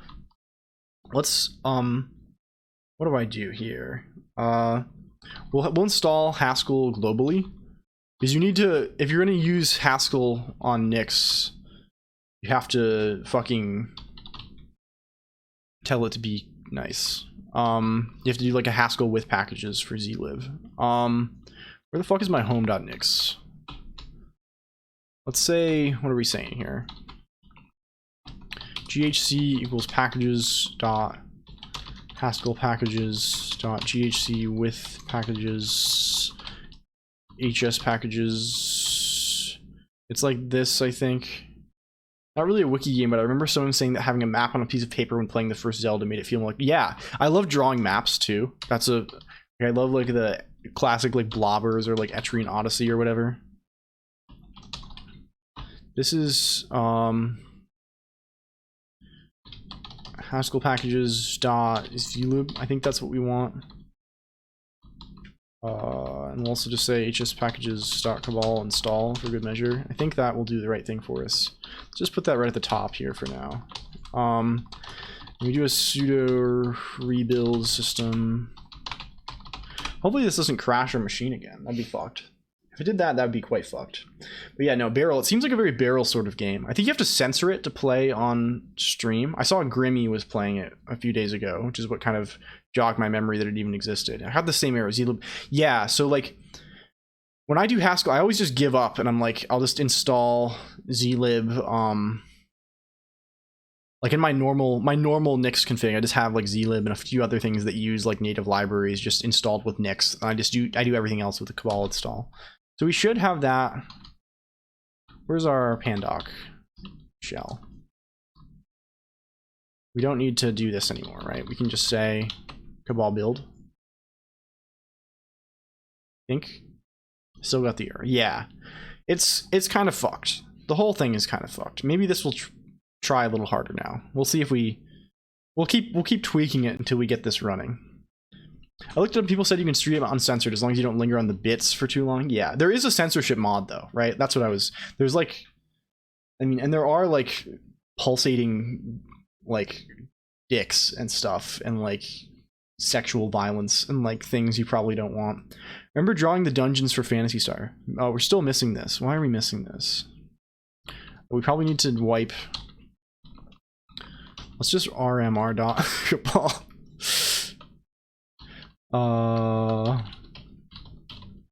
where is this even? Dot cache.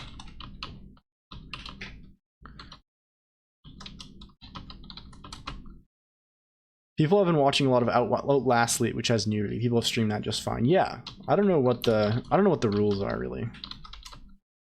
Let's see. Cabal build again. We got a Cabal update.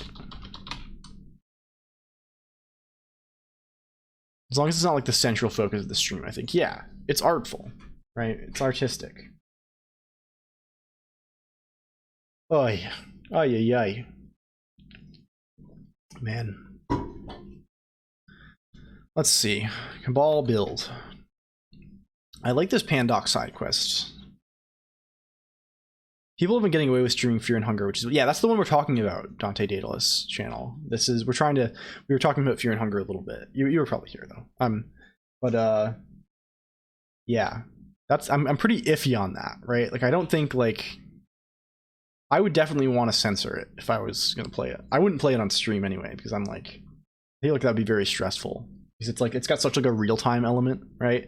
I think like the kind of, it's like an RPG Maker game, but like there's also like a real-time hunger insanity clock, which seems fucked, and there's like events that happen in real time or something, right? Like you this is still fucking us. Let me check. Okay, BRB. I'm gonna go check how I have this configured on my other computer and make sure that it's. Oh, we need zlib bindings as well. That's what we need. That's the missing link, Colonq heads. You don't just need Haskell packages.zlib. You need Haskell packages.zlib bindings, which is the actual thing. And this is using digest, actually, which we may also need digest. Let's try digest too. Let's make sure we have that as well. What's the code thing where we can type code? Oh, it's broken right now. It's at a colonq.computer/semi, but I think it's broken for some reason. Just send it to me. Well, maybe we fix it. I don't fucking know. Put it in. Well, I'll put the link. Fuck. I was gonna share my shell.nix. Yeah, just put it here, and it'll give me some incentive to fix the thing.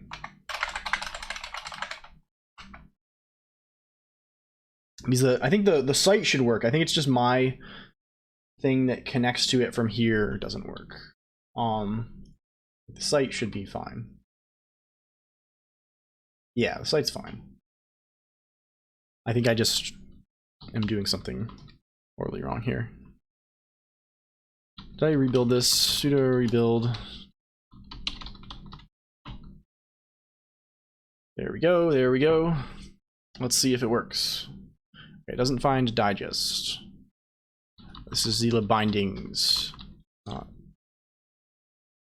are we doing here? What are we doing here? There we go. There we go. And then we'll look at fixing the thing so we can see the shell.nix. Okay, this is doing something. We'll see if we have to wipe the cache again. We might.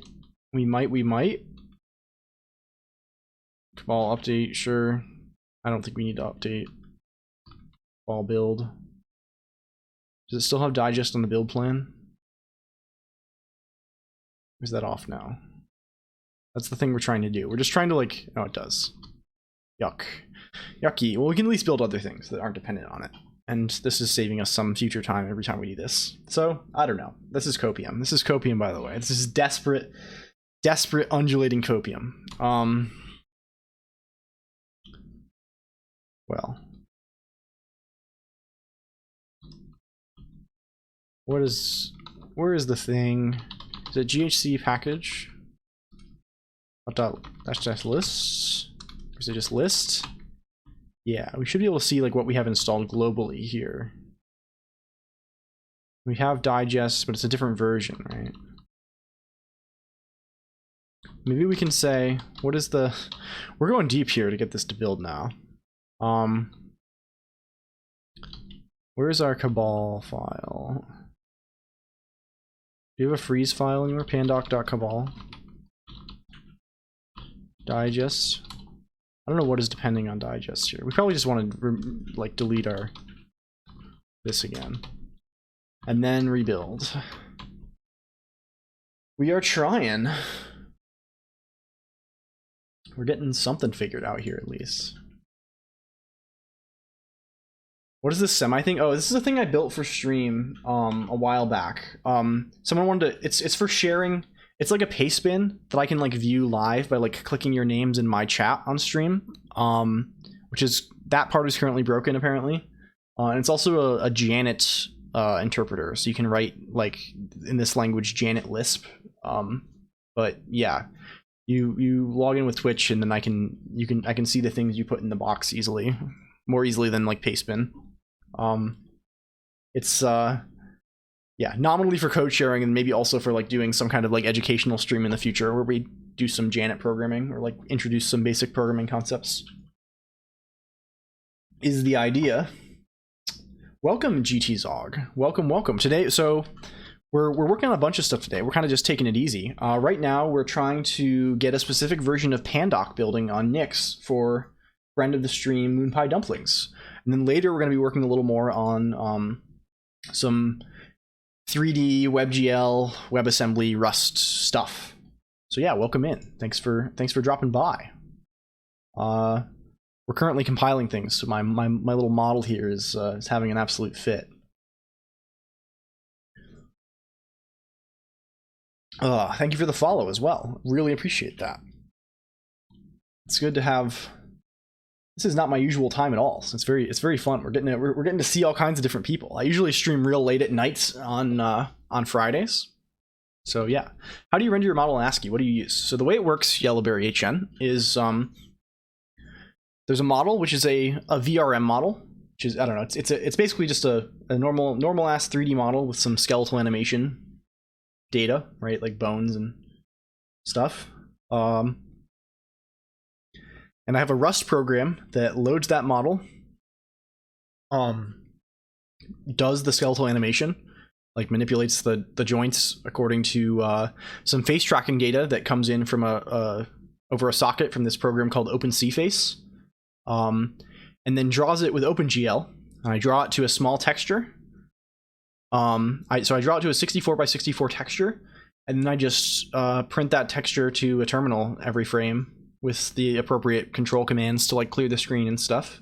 And I do some like basic heuristics to like for like, obviously there's like an outline around the hair you see, right? And some of the like the mouth and the coat is a different color, and that's just based on the color of surrounding pixels. So we're gonna do something more elaborate eventually. The thing I want to do is I want to move away from printing in a terminal, and I want to just draw the text directly in the OpenGL window because it'll be a lot more efficient than like, I mean, obviously a terminal is not built to just like do this, and we could be much faster basically and save on the CPU a little bit. Yeah, that's the plan. But yeah, it's basically like the way you would think to do it, right? It's just make a small grid of pixels, and yeah, it's actually not super bad. The terminal I'm using is ST, which is the only one that I found that was like able to do this without like flickering like crazy. And it's not so bad. It kind of makes X. It definitely like puts some strain on X11, but it's like not so bad. The rendering is actually much cheaper than the face tracking, but even the face tracking is like, it like saturates 1 core, I think. Yeah, roughly 1 core. It's not so bad. How long have you been developing the project for? So the rendering stuff, I did. Well, I haven't spent much time on it, I guess. I've been doing this streaming thing since the end of January this year, and I started developing the model thing maybe 2 weeks before I started streaming. So the vast majority of like the model rendering and tracking stuff happened in like 2 weeks. But I also used a lot of code I'd written before that. Like I pulled the stuff for like loading the assets and some of the shaders for like some of the rendering setup stuff from a previous like game engine project I had done. So I don't know. It's I guess somewhere between 2 weeks and like a year, depending on how you want to define it, you know. Somewhere in there, in the broad range. Oy, oy, oy. Okay, this is almost built, I think. We almost have this pandoc built. Have you seen livecodes.io? I haven't. What is that? Let's see. This is a very pretty font. Yeah, it's the font is by the same person who made my theme. Well, it's a fork of the Yosevka font. It's this Yosevka comfy font that is slightly more rounded.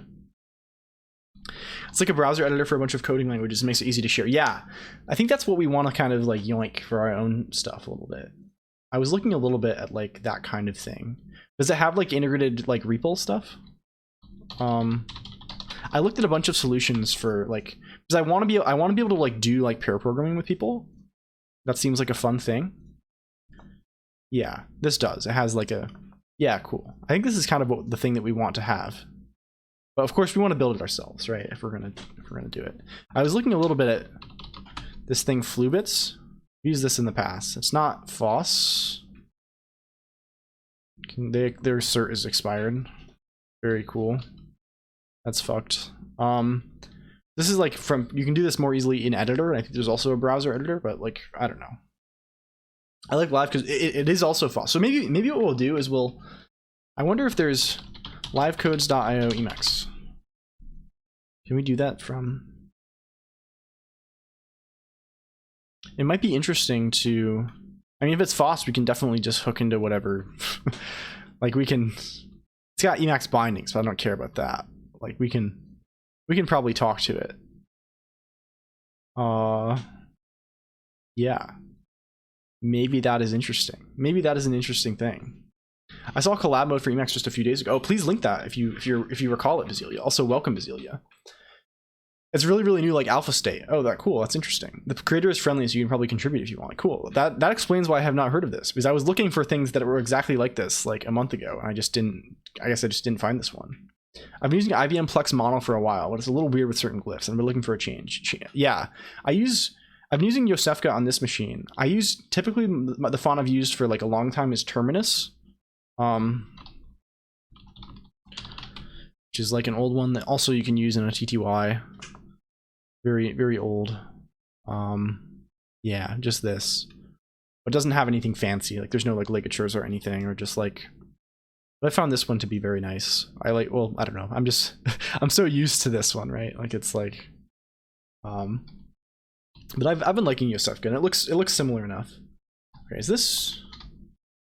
It looks like we actually got to the part where we're compiling pandoc itself. Maybe. Now this is a XML library for pandoc. Maybe. I don't know. We'll see. Terminus is the best font. Fight me. Yeah, well, I'm not going to fight you because I kind of agree, right? I mean, I've used it for like 10 years, probably a long time. I like Terminus quite a lot. It's a goodie. It's one of the goodies, I would say. For real. Do different forms have different sizes? Different forms. What do you mean? Like different glyphs or crdt.el? Oh, that seems interesting. Fonts. Sorry. I mean, yes, I think so. Right? Like, I don't think. Yeah, I don't think there's any like necessarily like. I mean, obviously there's like the point size of the font, right? But I think that's like I don't think you're guaranteed to be like definitely like widths of characters will be different, right? Like, I don't even know what the point size of the font measures. Is that the height of letters? There's two types of font, bitmap. Yeah, that's also right. You mean in bytes? Oh yeah, definitely in bytes, right? I mean, the size of the font file itself will have different size in bytes, right? It measures points. Very helpful, Jen, dude. Very extremely helpful. Okay, this looks like yeah, it's actually building Pandoc. So we have no reason to believe that there won't be a Pandoc binary at the end of this. Glad you cleared that up. Yeah, thank you so much, Jen, dude. We were actually Mod Colonq and I yesterday after stream. We're actually like commenting. They're like, dude, Jen dude is so fucking funny. You've been going off lately, Jen dude. Like you've been like unironically, like pretty. You got some good ones. Besides monostate font characters are not the same within the same font. Yeah. Point size of a font is a holdover from typography shit. Yeah, I don't know anything other than like I just change the number until it looks right for my eyes. Well, that's all I do. I don't get too experimental with the font kind of situation. For me, it's just I install it, I use the one font everywhere, and yeah. How can I convert this to Nix? Nix wiki was extremely unclear on how to do so. They have a whole diagram. I started with Cabal to Nix, but I couldn't actually figure out how to do it. Yeah, so what I'm gonna do for probably Moon Pie Dumplings, I guess we can build you a Nix. We can maybe build you a thing that builds the thing. I don't know, maybe. What this is doing is we're not even using Cabal to Nix, right? This is just me like installing. Do you need to like package Pandoc with Nix, or you just need to use it, right? Because if you just need to use it, right? I mean, of course, it could be packaged hypothetically, and but like I don't know if you want to fuck with that. Yeah, if you just need to use it, I will send you an expression that should allow you to build it, right? I'll send you a shell.nix or whatever, or flake.nix. Because I think all you need is to just say, okay, install like with these specific. You can't use flakes. Okay, we'll give you a shell.nix or something that you could easily convert to a shell.nix, because I'm only on flakes. But again, it's kind of just a superset. I think all you need to do is like have Haskell and have some specific Haskell libraries, and then just clone Pandoc and Cabal update, Cabal build. I think that will get you where you need to be. We're currently at module 114 out of 206, and when this finishes, we will hopefully see if we have a working Pandoc with the correct version. I think we will. Let's see.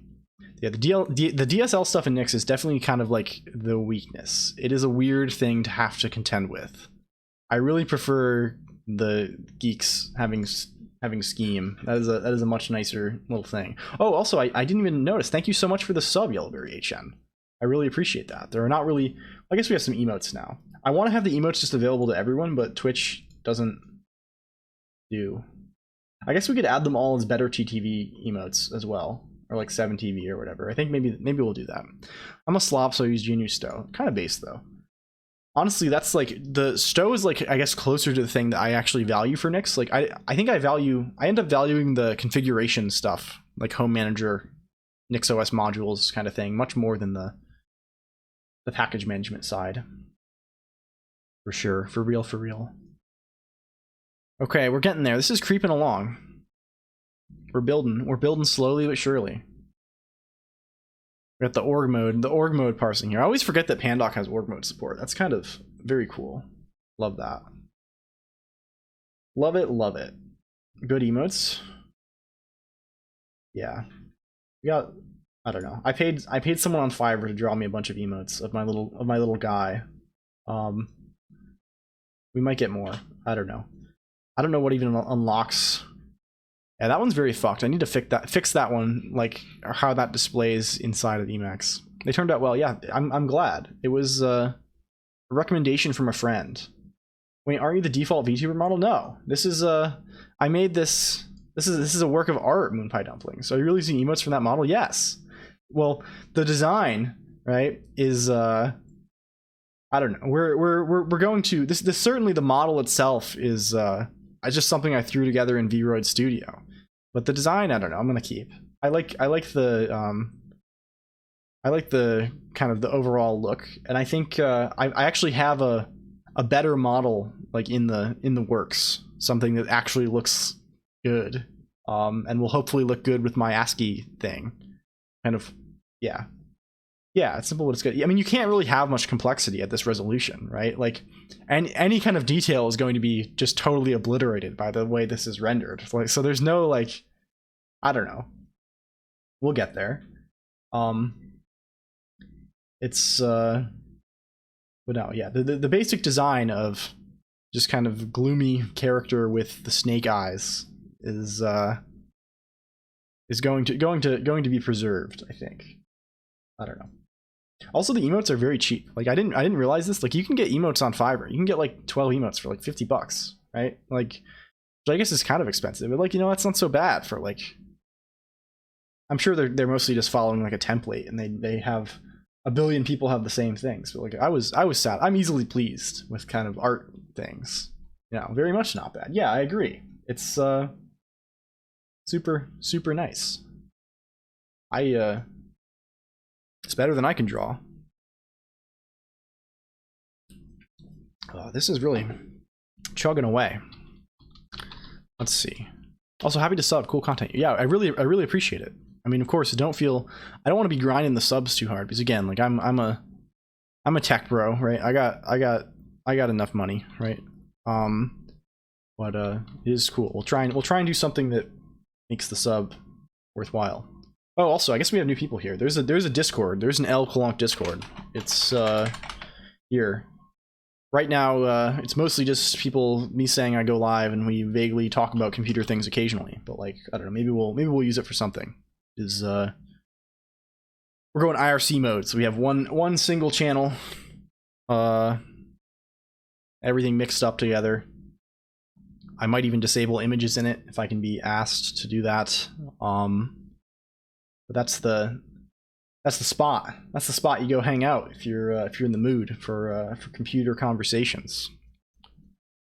Okay, we're in the final hour here of the Pandoc saga, and then we go about IRC channel when as soon as I set one up, as soon as I can host one. I guess I just have to put a server on the, like, what is the easiest?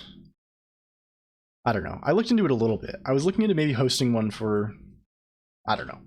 Well, we will maybe have an IRC. I don't know.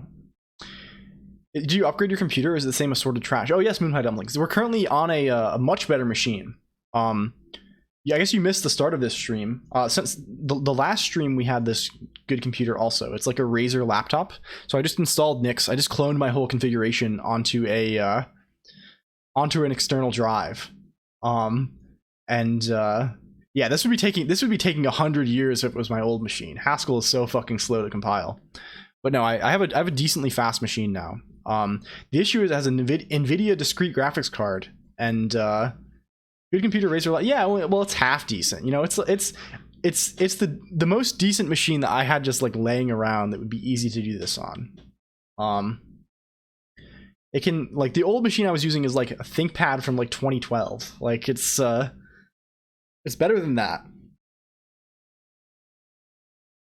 Yeah, the old computer setup was a ThinkPad T450 with that I'd upgraded the RAM on once, but it was a total piece of shit. And well, it did its job. It actually is doing better than this machine, because earlier this stream we had the explosion, right? I don't know if people were here for that, right? But like 30 minutes in, the GPU just decided to stop outputting to the monitor, so I could still see like what was happening on that display, and the screen capture was still working, but I could only see it like through OBS. Like the monitor was just totally frozen even after I like unplugged it and shit.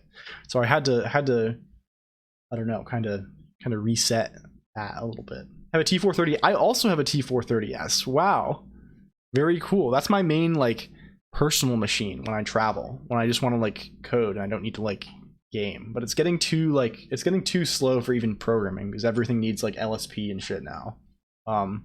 Or I guess not needs LSP, but you know what I mean. It's very cumbersome to actually get work done. It's you can't like, I can watch YouTube barely anymore on it. Okay, moment of truth. Last 3. We're in the final minutes here. Let's see how this goes. And then we try and write the shell.nix that does this. Well, I guess we're just gonna we'll just copy the thing from from the file and put that somewhere. Oh, we have to do the tests. It has to do the tests, of course. Hopefully that goes kind of fast. I recently installed Arch plus i3WM, but it just stopped booting a few days ago, so I don't know. That's a little spooky. Don't love that. The what do I have NixOS on mine also. It's actually the first machine I installed NixOS on. I had to repair my kernel the other day because I gave Pacman a syslink for its cache. What is a syslink? A symlink, you mean? Huh. That seems like a situation. I don't know anything about that. That seems fucked. At least you avoid those kinds of situations with Nix generally. Nix has been very good about not breaking my system, I've found. I don't know. Okay, it looks like we have Pandoc, right? Where did it put the binary? And we could just do cabal exec, but like, we do cabal exec Pandoc.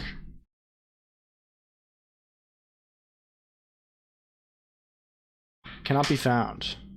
Okay, where is the actual fucking thing? If I look at this new style, build Pandoc. We're looking for Pandoc. Did we just build the Pandoc library? What do we actually need to build here? How do we actually get an executable out of this? Is there the test suite, and there's a library here. It's a common executable. Okay. Can we just say cabal build? Is it like this? Is this how cabal wants things? Oh, we need to build even more stuff. Okay, that's very cool. We get to build even more shit, like Lua. That's fine. Hopefully this won't take as long. Rage. We'll keep talking though. To be fair, this was 100% my fault and the fix was easy. Yeah, I found Arch is just like good. Arch has lots of really good documentation. That's I never really had a problem with Arch. I used it for a while, and I did all kinds of bonko, like the reputation even like 10 years ago was like, oh, Arch, you want to always be fixing your Xorg config or whatever. Everything Pacman is going to break your system every update. I never really found that. Right? It does just generally just work. I did all kinds of fucked up stuff. Like I moved my install from 32-bit to 64-bit, like without reinstalling. Like I did the conversion. And like it was fine. It was totally good.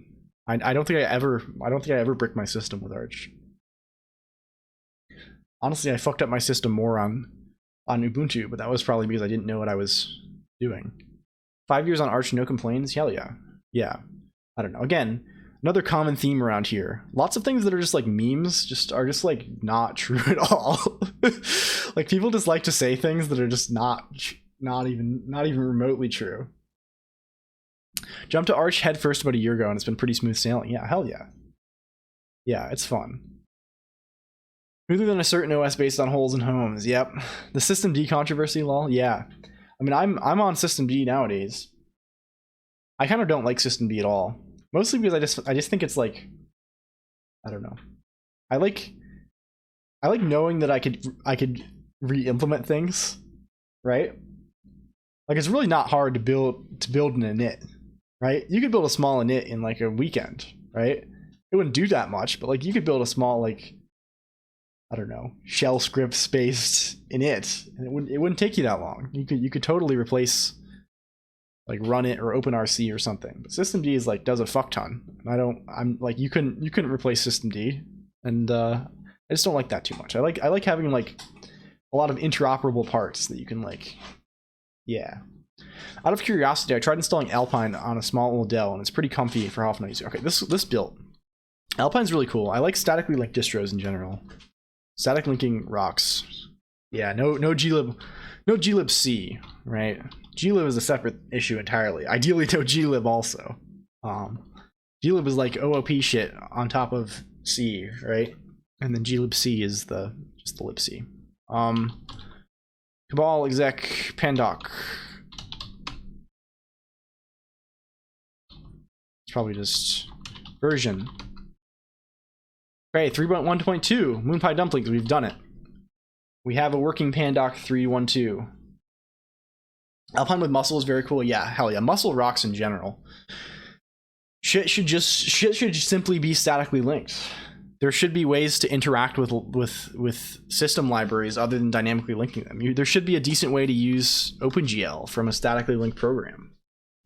But yes.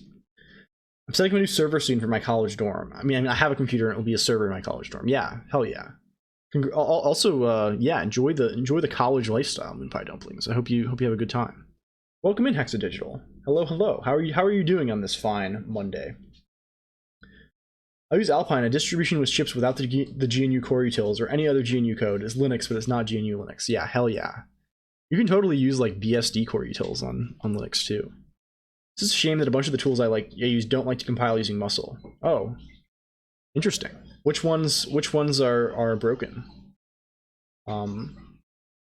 I really want OpenStack, and I wonder if NixOS has a way to set that up. Yeah, I can't help you there. I have a friend who uses OpenStack pretty heavily. Maybe I can ask him about that. Although he's not a Nix inclined person. But anyway, let's find the thing that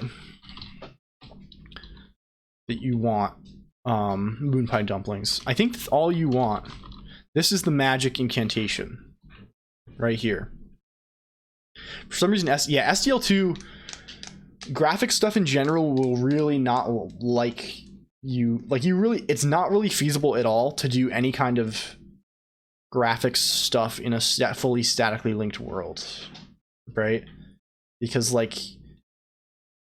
the libgl basically needs to be dynamically linked.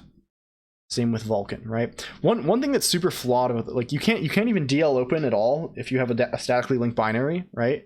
It's fucked. It's fucked. Okay, let's make a package.nix or a shell.nix or whatever. I don't even know how shell.nix is supposed to look anymore. Everything is fucked. Yes. Is this how it looks? If I go, there's one in this pandoc, right?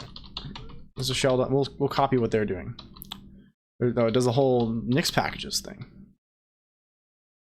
We'll just copy this here. We'll copy this too. Sure. In packages.makeshell build inputs equals GHC. Everything is fucked. I was trying to compile my game server for Alpine. Yeah, but it's written away the SDL is server dependency too. Yeah. Could it be a dependency on non-standard parts of the standard library? No, I think it's I think it is related to the graphics thing, Gen Dude, right? Like I think it's the whole mess with like it's a pain in the ass. You can't really statically link X11 stuff easily. Well, you can, but like you really can't statically link OpenGL, which is stupid. I mean, again, this whole thing is the reason why I was ranting about like why I'm building things on top of WebAssembly in the browser from now on, because it's much nicer. I don't know. Okay. This seems fine though. Is this like gonna give us a reasonable... I don't even know if I have the old Nix shell. Let's go here. Let's make a dir temp. Move shell.nix temp. cd temp nix shell. Oh, I don't even have channels set up. So like it's gonna be a pain in the ass. So I'll just send this to you. Where can we put this? What is the origin of your name? Nothing really. I think it's just a funny... Well, it's mostly just a funny name. It's nominally like a VI command, right? Like it's you can move... Like L is like move right, and then :Q is quit. But there's no real meaning to that. It's mostly just post in Discord. Well, yeah, I guess I can do that. We'll go on the other... I don't have Discord. I have to launch Discord. We had to reboot earlier. Let's do that. Let's do that. But yeah, it's mostly just a funny thing. I like having unpronounceable, like the first name LLLL. That's kind of a funny thing. Also, welcome yellow and outs. Let's post this. Upload file. Home temp shell.nix. Yeah, I guess try that. Moonpie Dumplings.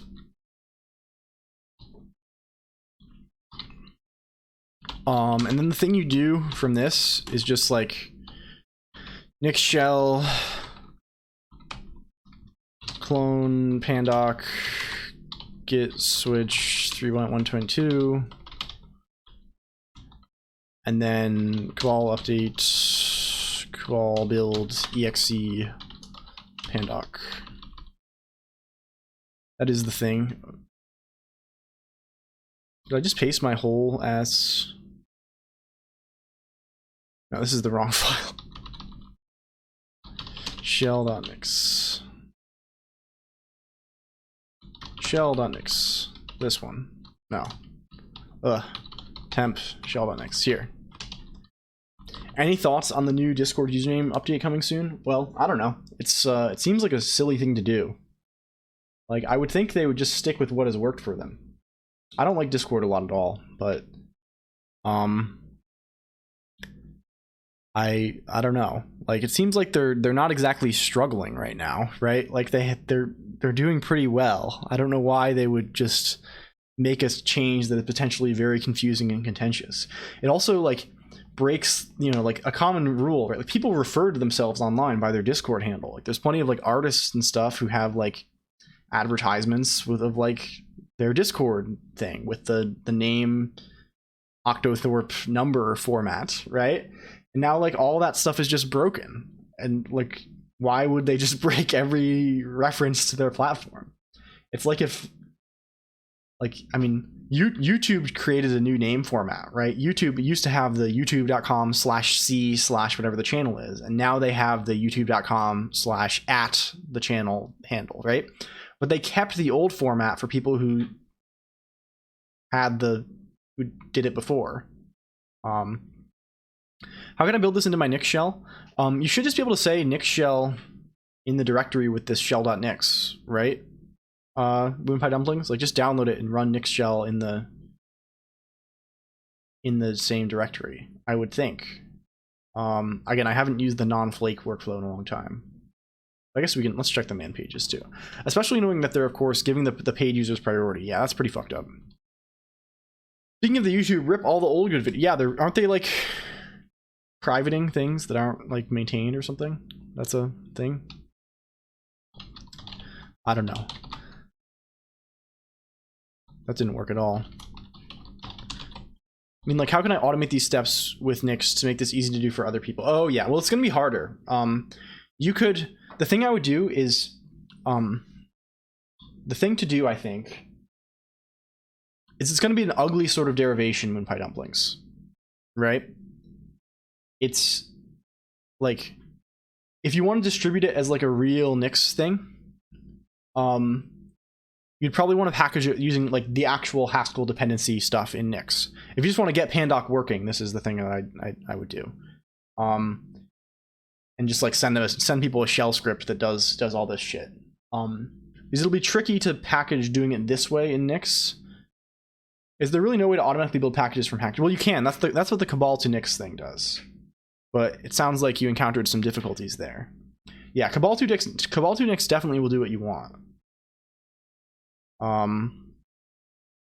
It's a little awkward though. I think the way Cabal to Nix works is you just point it at the Cabal file and it builds the derivation for you.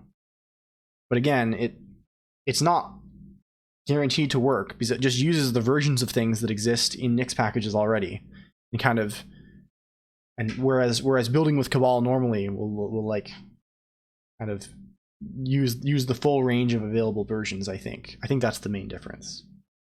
So it's kind of more likely to work. I'm working on saving all my history in a playlist to make downloading easy. Yeah, I think I've basically downloaded every. I've had a lot of channels deleted over the years that I've just been like scraping.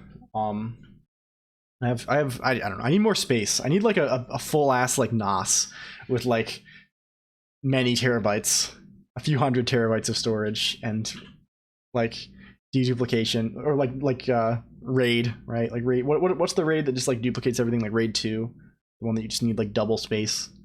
I've never run like a RAID configuration. Isn't it? I feel like it's probably easier to not even like do. Can you just do RAID through like the file system now, right? Like through like ZFS or BTRFS or whatever. You just hook up a bunch of disks through there. That seems like the right thing to do if you're... Might be a fun project. RAID 1, use ZFS, I see. I don't know the trade-offs of the file systems. I just know, like, there's the one like Riser FS where the guy's like in jail, right, because he like kills somebody. I don't know the technical details. I know like I think if I recall the Modokami team used to use the BTRFS or whatever. That's kind of my only recommendation.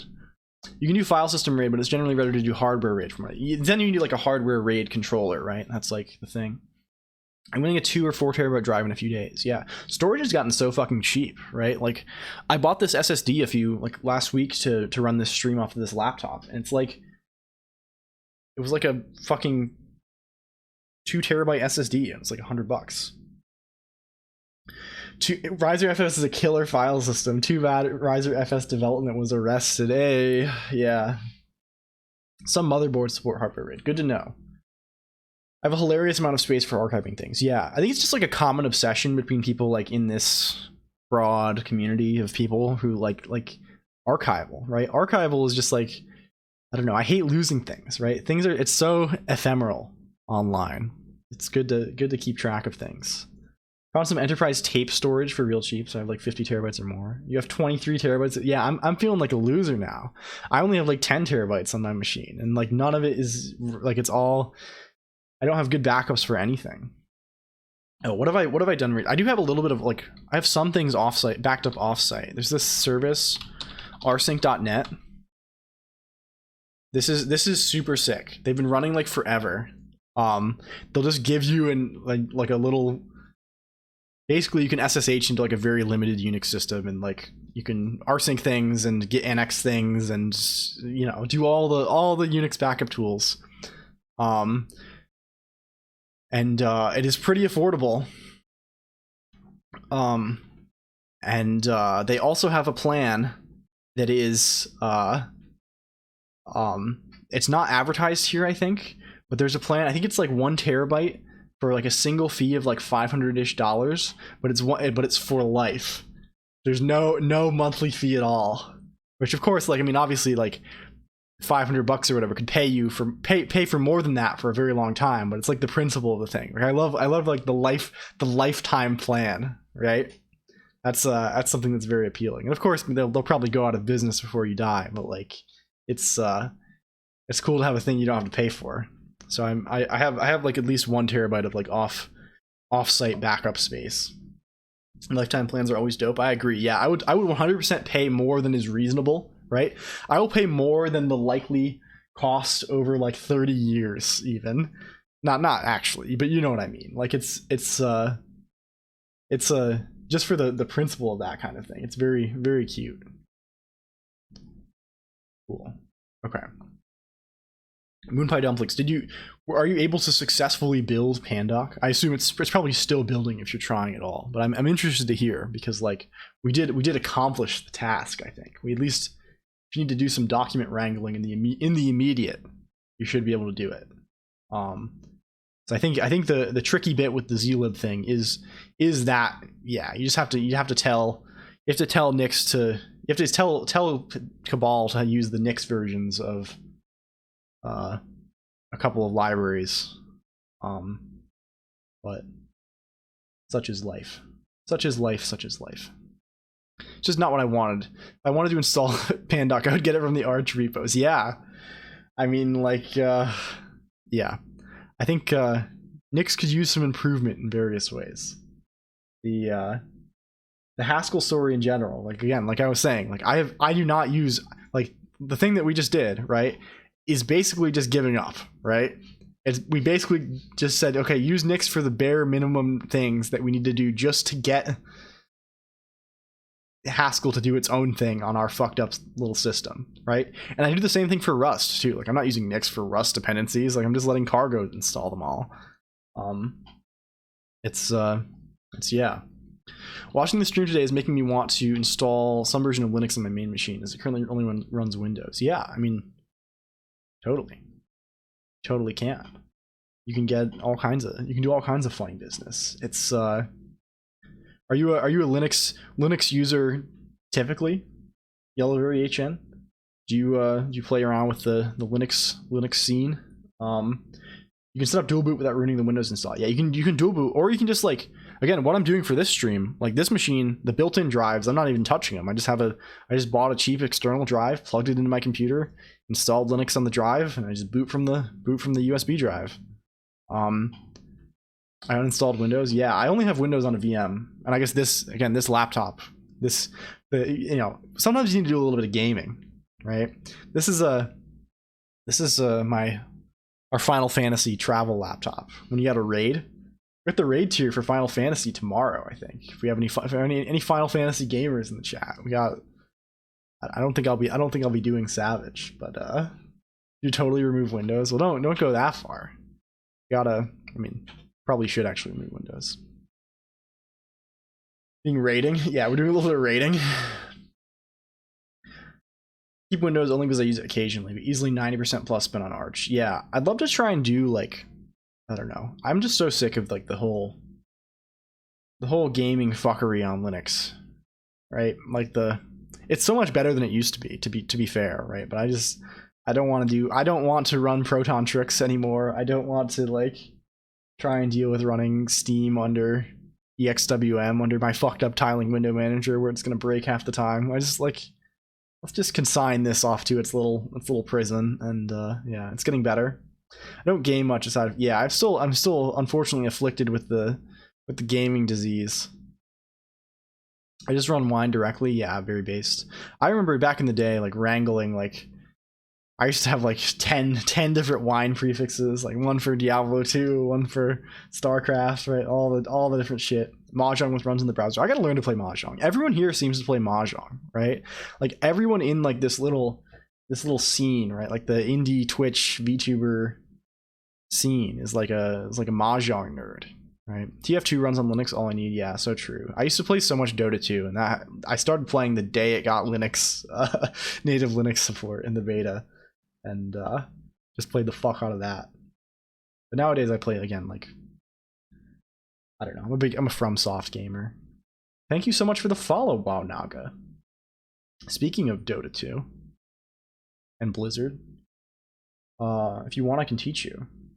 I would gladly do that. Also, we should play Mahjong. We should get a little squad set up for some Mahjong. SCP Secret Lab requires Steam, but Binding of Isaac can be ran through Linux Wine directly. Yeah, I try and play games. If I'm gonna do anything on Linux, I definitely try and do like I was doing some Slay again. Off stream, I've been doing like trying to learn a little bit about modding Slay the Spire. And I just got the GOG version. Slay the Spire has no DRM, which is pretty fucking poggers. Does Secret Lab use Steam for matchmaking networking? I wonder. Steam actually has done a whole lot for making the Linux distribution story for games much nicer. One of the few proprietary software I'm 100% cool with. Yeah, they've done so much for like Linux in general. It's let me find the thing. What is it called? Steam Linux library runtime. There's like various things here. Yeah, this thing, Steam runtime. It's like a CH root that has like like the shared, like a very predictable set of shared libraries available. So you can kind of, instead of having to fuck around and be like, oh, I need to make a thing that runs with whatever SDL version is in the is obviously, again, you'd prefer to just statically link everything, right? And I mean, honestly, the way to do it is like mostly to just like vendor your own libraries, even if you are dynamically linking. Like just like set up a script that just sets your LD library path to like the current directory. And like, have you seen Steam Run or something like that for Nix? It's the Steam runtime installable to Nix. Use it to run applications that, yeah, it's even more than that. It's like a whole like, again, like a CH root thing. I'm using that right now, actually, Moonpie Dumplings. Let me find, where's my script for Source Colonq? Yeah. here's how the model works. Here's the script that launches that when I run launch.sh to restart my model. The OpenC face runs under Steam Run because otherwise NumPy or whatever doesn't find whatever libraries it needs, and then this runs over NVIDIA offload for the renderings. Otherwise, OpenGL can't find the shit that it needs. Gavin has been trying to get the fuck off Windows for decades now. Yeah, admirable goal. Yeah, I totally. The SteamOS shit is kind of sick. The Steam Deck is pretty sick. The Steam machines were kind of sick. I just like, I don't know. I like Valve. Valve's cool. I would like solid institution. I wish Proton supported more. They've been consistently working on it, and when it works good. Yeah, well, Wine is just a fucking miracle, right? Like Wine has been like doing such insanely good work for like a decade, right? Like it's like even like a decade ago, you could play like, not like, I don't know about AAA, but like you could play, like I was playing like StarCraft 2 on Wine, like, and that's like nuts, right? That's so nuts that like works at all. MS's toyed around programs only being installable through the MS store. That kind of suck if your biggest product relies on installing programs. Yeah. To be fair, Steam DRM is very light. There's this one game that's on Steam that's used as piracy servers for other pirated Steam games, but Valve doesn't care. Is that the Space War? Because there's like the test game. There's the test version of Space War on Steam, right? And I know what happens if you. I've built a lot of games that use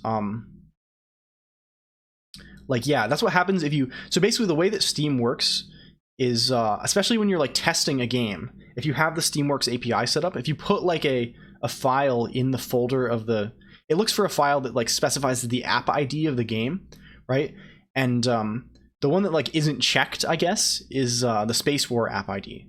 So if you like, I've done this a lot when I'm like testing games that I'm developing that use the Steam API. It just appears as like, it appears as if you're running Space War to like your Steam friends. Just kind of a funny little thing. Like when you launch the game, it says now playing Space War. UWP is Microsoft's attempt to make apps that won't run through Wine, like Minecraft Bedrock. Yeah, that seems fucked up. I haven't followed the whole, like, I just assume like the only Minecraft thing that I know about is like the, you know, Java edition stuff and like modding on there. Like, is it fucked beyond that? Like Bedrock's like the native version, right? Minecraft Bedrock. People misunderstand the difference between the Steamworks SDK and Steamworks DRM. Yeah. Because you can easily make a game that like uses the SDK for like achievements and shit that doesn't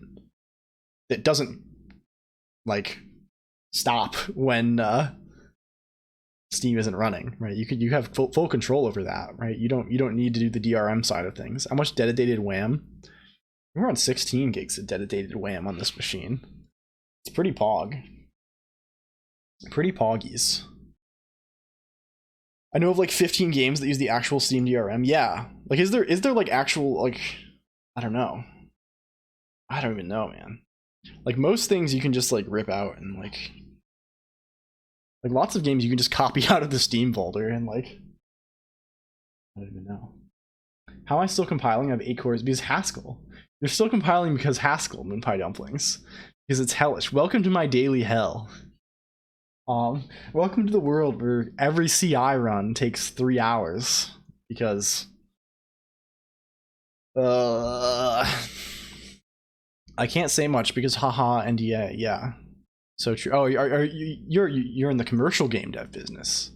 Yellowberry HM. Very interesting. You can tell if a game uses it by opening it with no internet. Yeah. Have you seen the HVM demo? I don't know. What is HVM? Please link Xjob if you have it. Big fan of plead DRM, a tiny readme that says please for legal reasons don't copy. If I when I release a game, I'm not gonna even say if, because I will release a game. I think the immediacy with which I release a game depends directly on whether or not I quit my job this year, or lose my job somehow.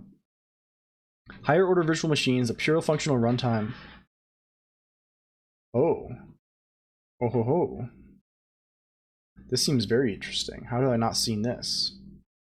Can you build Haskell to this? Yes. Whoa. This seems very cool. We're gonna be looking into that. We will be investigating that Xjob. That is extremely interesting for a variety of reasons, and I need to ask people that I know IRL about that. JK, the compiler is using only one core, even then it's, yeah, you probably don't have, it's mostly Haskell in their own language kind too. Very cool. Are you in like the, it seems like you know functional programming things, XJob. We'll have to have a, I don't know, it's so hard to like juggle the disparate audiences here on stream, because I would love to just go into like a, yeah, we should do like a learning lean stream. I want to do some more experimental, like get leaned up. What if you did a learning lean stream while actually drinking lean? Is this like, is this the kind of content that we need? Like actually, like we can learn lean 4 while actually like nodding. I don't know. Functional programming scares me. It shouldn't scare you. It's definitely you can definitely learn functional programming. I would 100% recommend getting a little comfy with Haskell. You'll it will be valuable even if you never use it again. Struggling to juggle us, change colors. Oh geez, it's not even possible. Let alone if you set on fire, I'm done for here. Welcome, Moon Postman. I almost confused you with Moon Pie Dumplings, but you're a different color. Here, they used Haskell at my old job. That's very cool. I won't ask where it is, but like, there's relatively few people there's relatively few Haskell jobs. I think at this point, like, it's a small community. I'm always worried that someone's gonna like figure out who I am just by the fact that like the limited technology I work with is like, I don't know. It's a small pond, you know.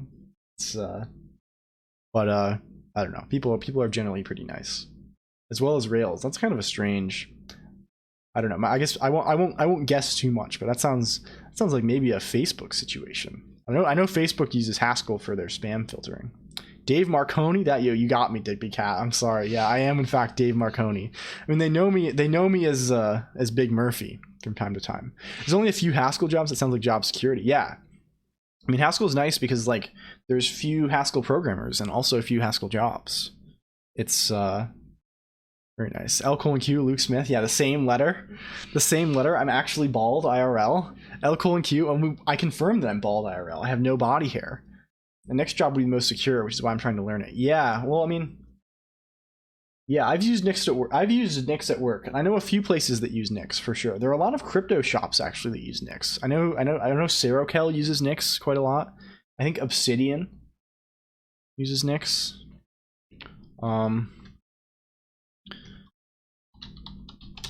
Maybe that's just the tool name. Obsidian Systems, yeah. Does Replit really use Nix? It's cool. I would never work for Replit though because of the. Do you know about the Replit thing? Do people know about the Replit thing? Yeah, these guys use Nix. They're like a consultant, right? They do a lot of blockchain shit. ReasonML, yeah, Facebook, yeah. They did Reason, but I think they still use some amount of Haskell. You know who uses a fuck ton of Haskell? Target. Target like hires like all of these category theorists. That's like a thing, which you would not think. Target category theory. I don't know if we're gonna find this. Is this available in the public? I don't know. We're not gonna find anything other than like, but like, yeah, Target. A lot of notable people work in the functional programming research industry have been snapped up by Target. Replit used to package everything using the language-specific packaging industries, but then they moved to Nix. That sounds like a good move for them. But yeah, the reason I don't like Replit is like where's the thing? Replit. We gotta do a little bit of drama. Drama alert. Keemstar alert. We're here for drama only. Only drama tonight. They have like hour-long video about Nix. That's pretty sick. Where is?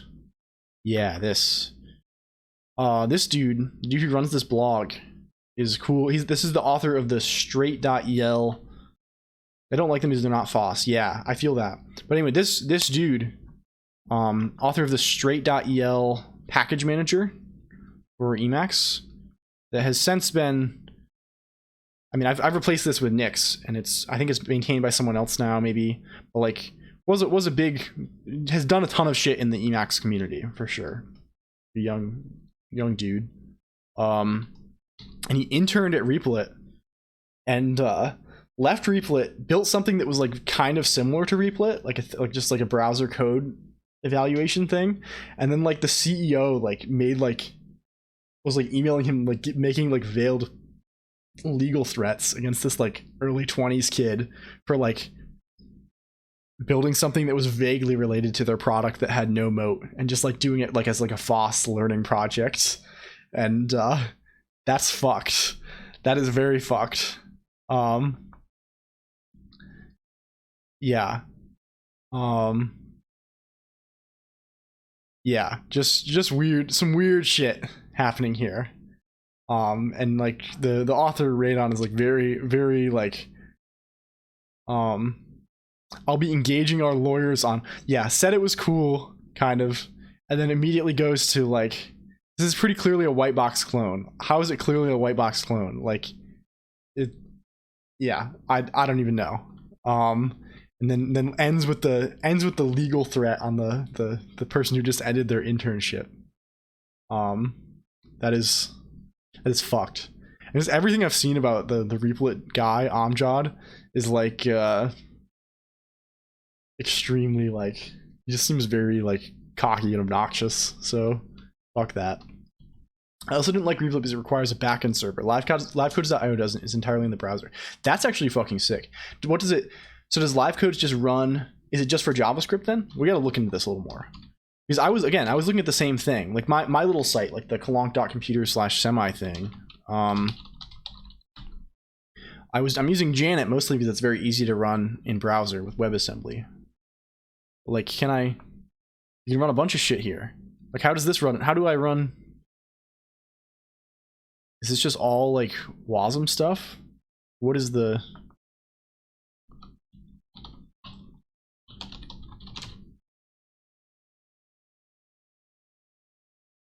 How does this work? That was freaky. As soon as you questioned it could find this publicly, Firefox half hung. It has Python a bunch more, and I found a similar project that has Java as well. Botting, I will be consulting the legal team about this. Yeah. So true. So true. Okay, does this run? Can I run Lisp here? To drag up the console. Oh. There we go. So it works. How is this loading? What Lisp is this? What is going on here? This is very odd. Like, how can I don't know how I would get the version. Is this like a, well, I guess let's look at the livecodes.io GitHub. Leave. Go. What is the architecture here? Runs totally on the client. Sure. Sure. Many languages. What makes it different? Let's... Documentation is incomplete. Like, how, like... This seems like fucking magical. Like, what is going on here?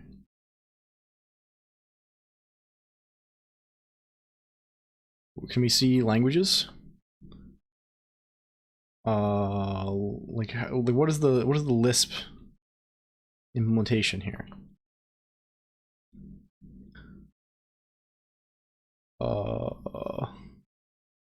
This is just formatting stuff, right?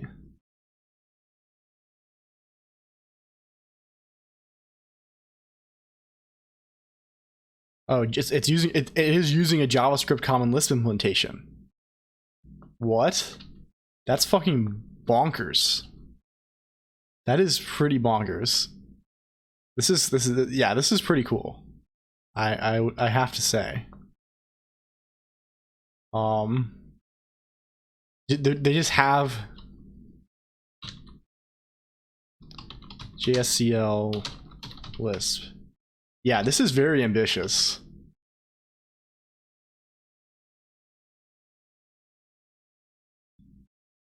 Yeah. Wow. That is way more impressive than I thought it was. Like they really are just going all in on in-browser execution for every language. Like no cheats, no memes.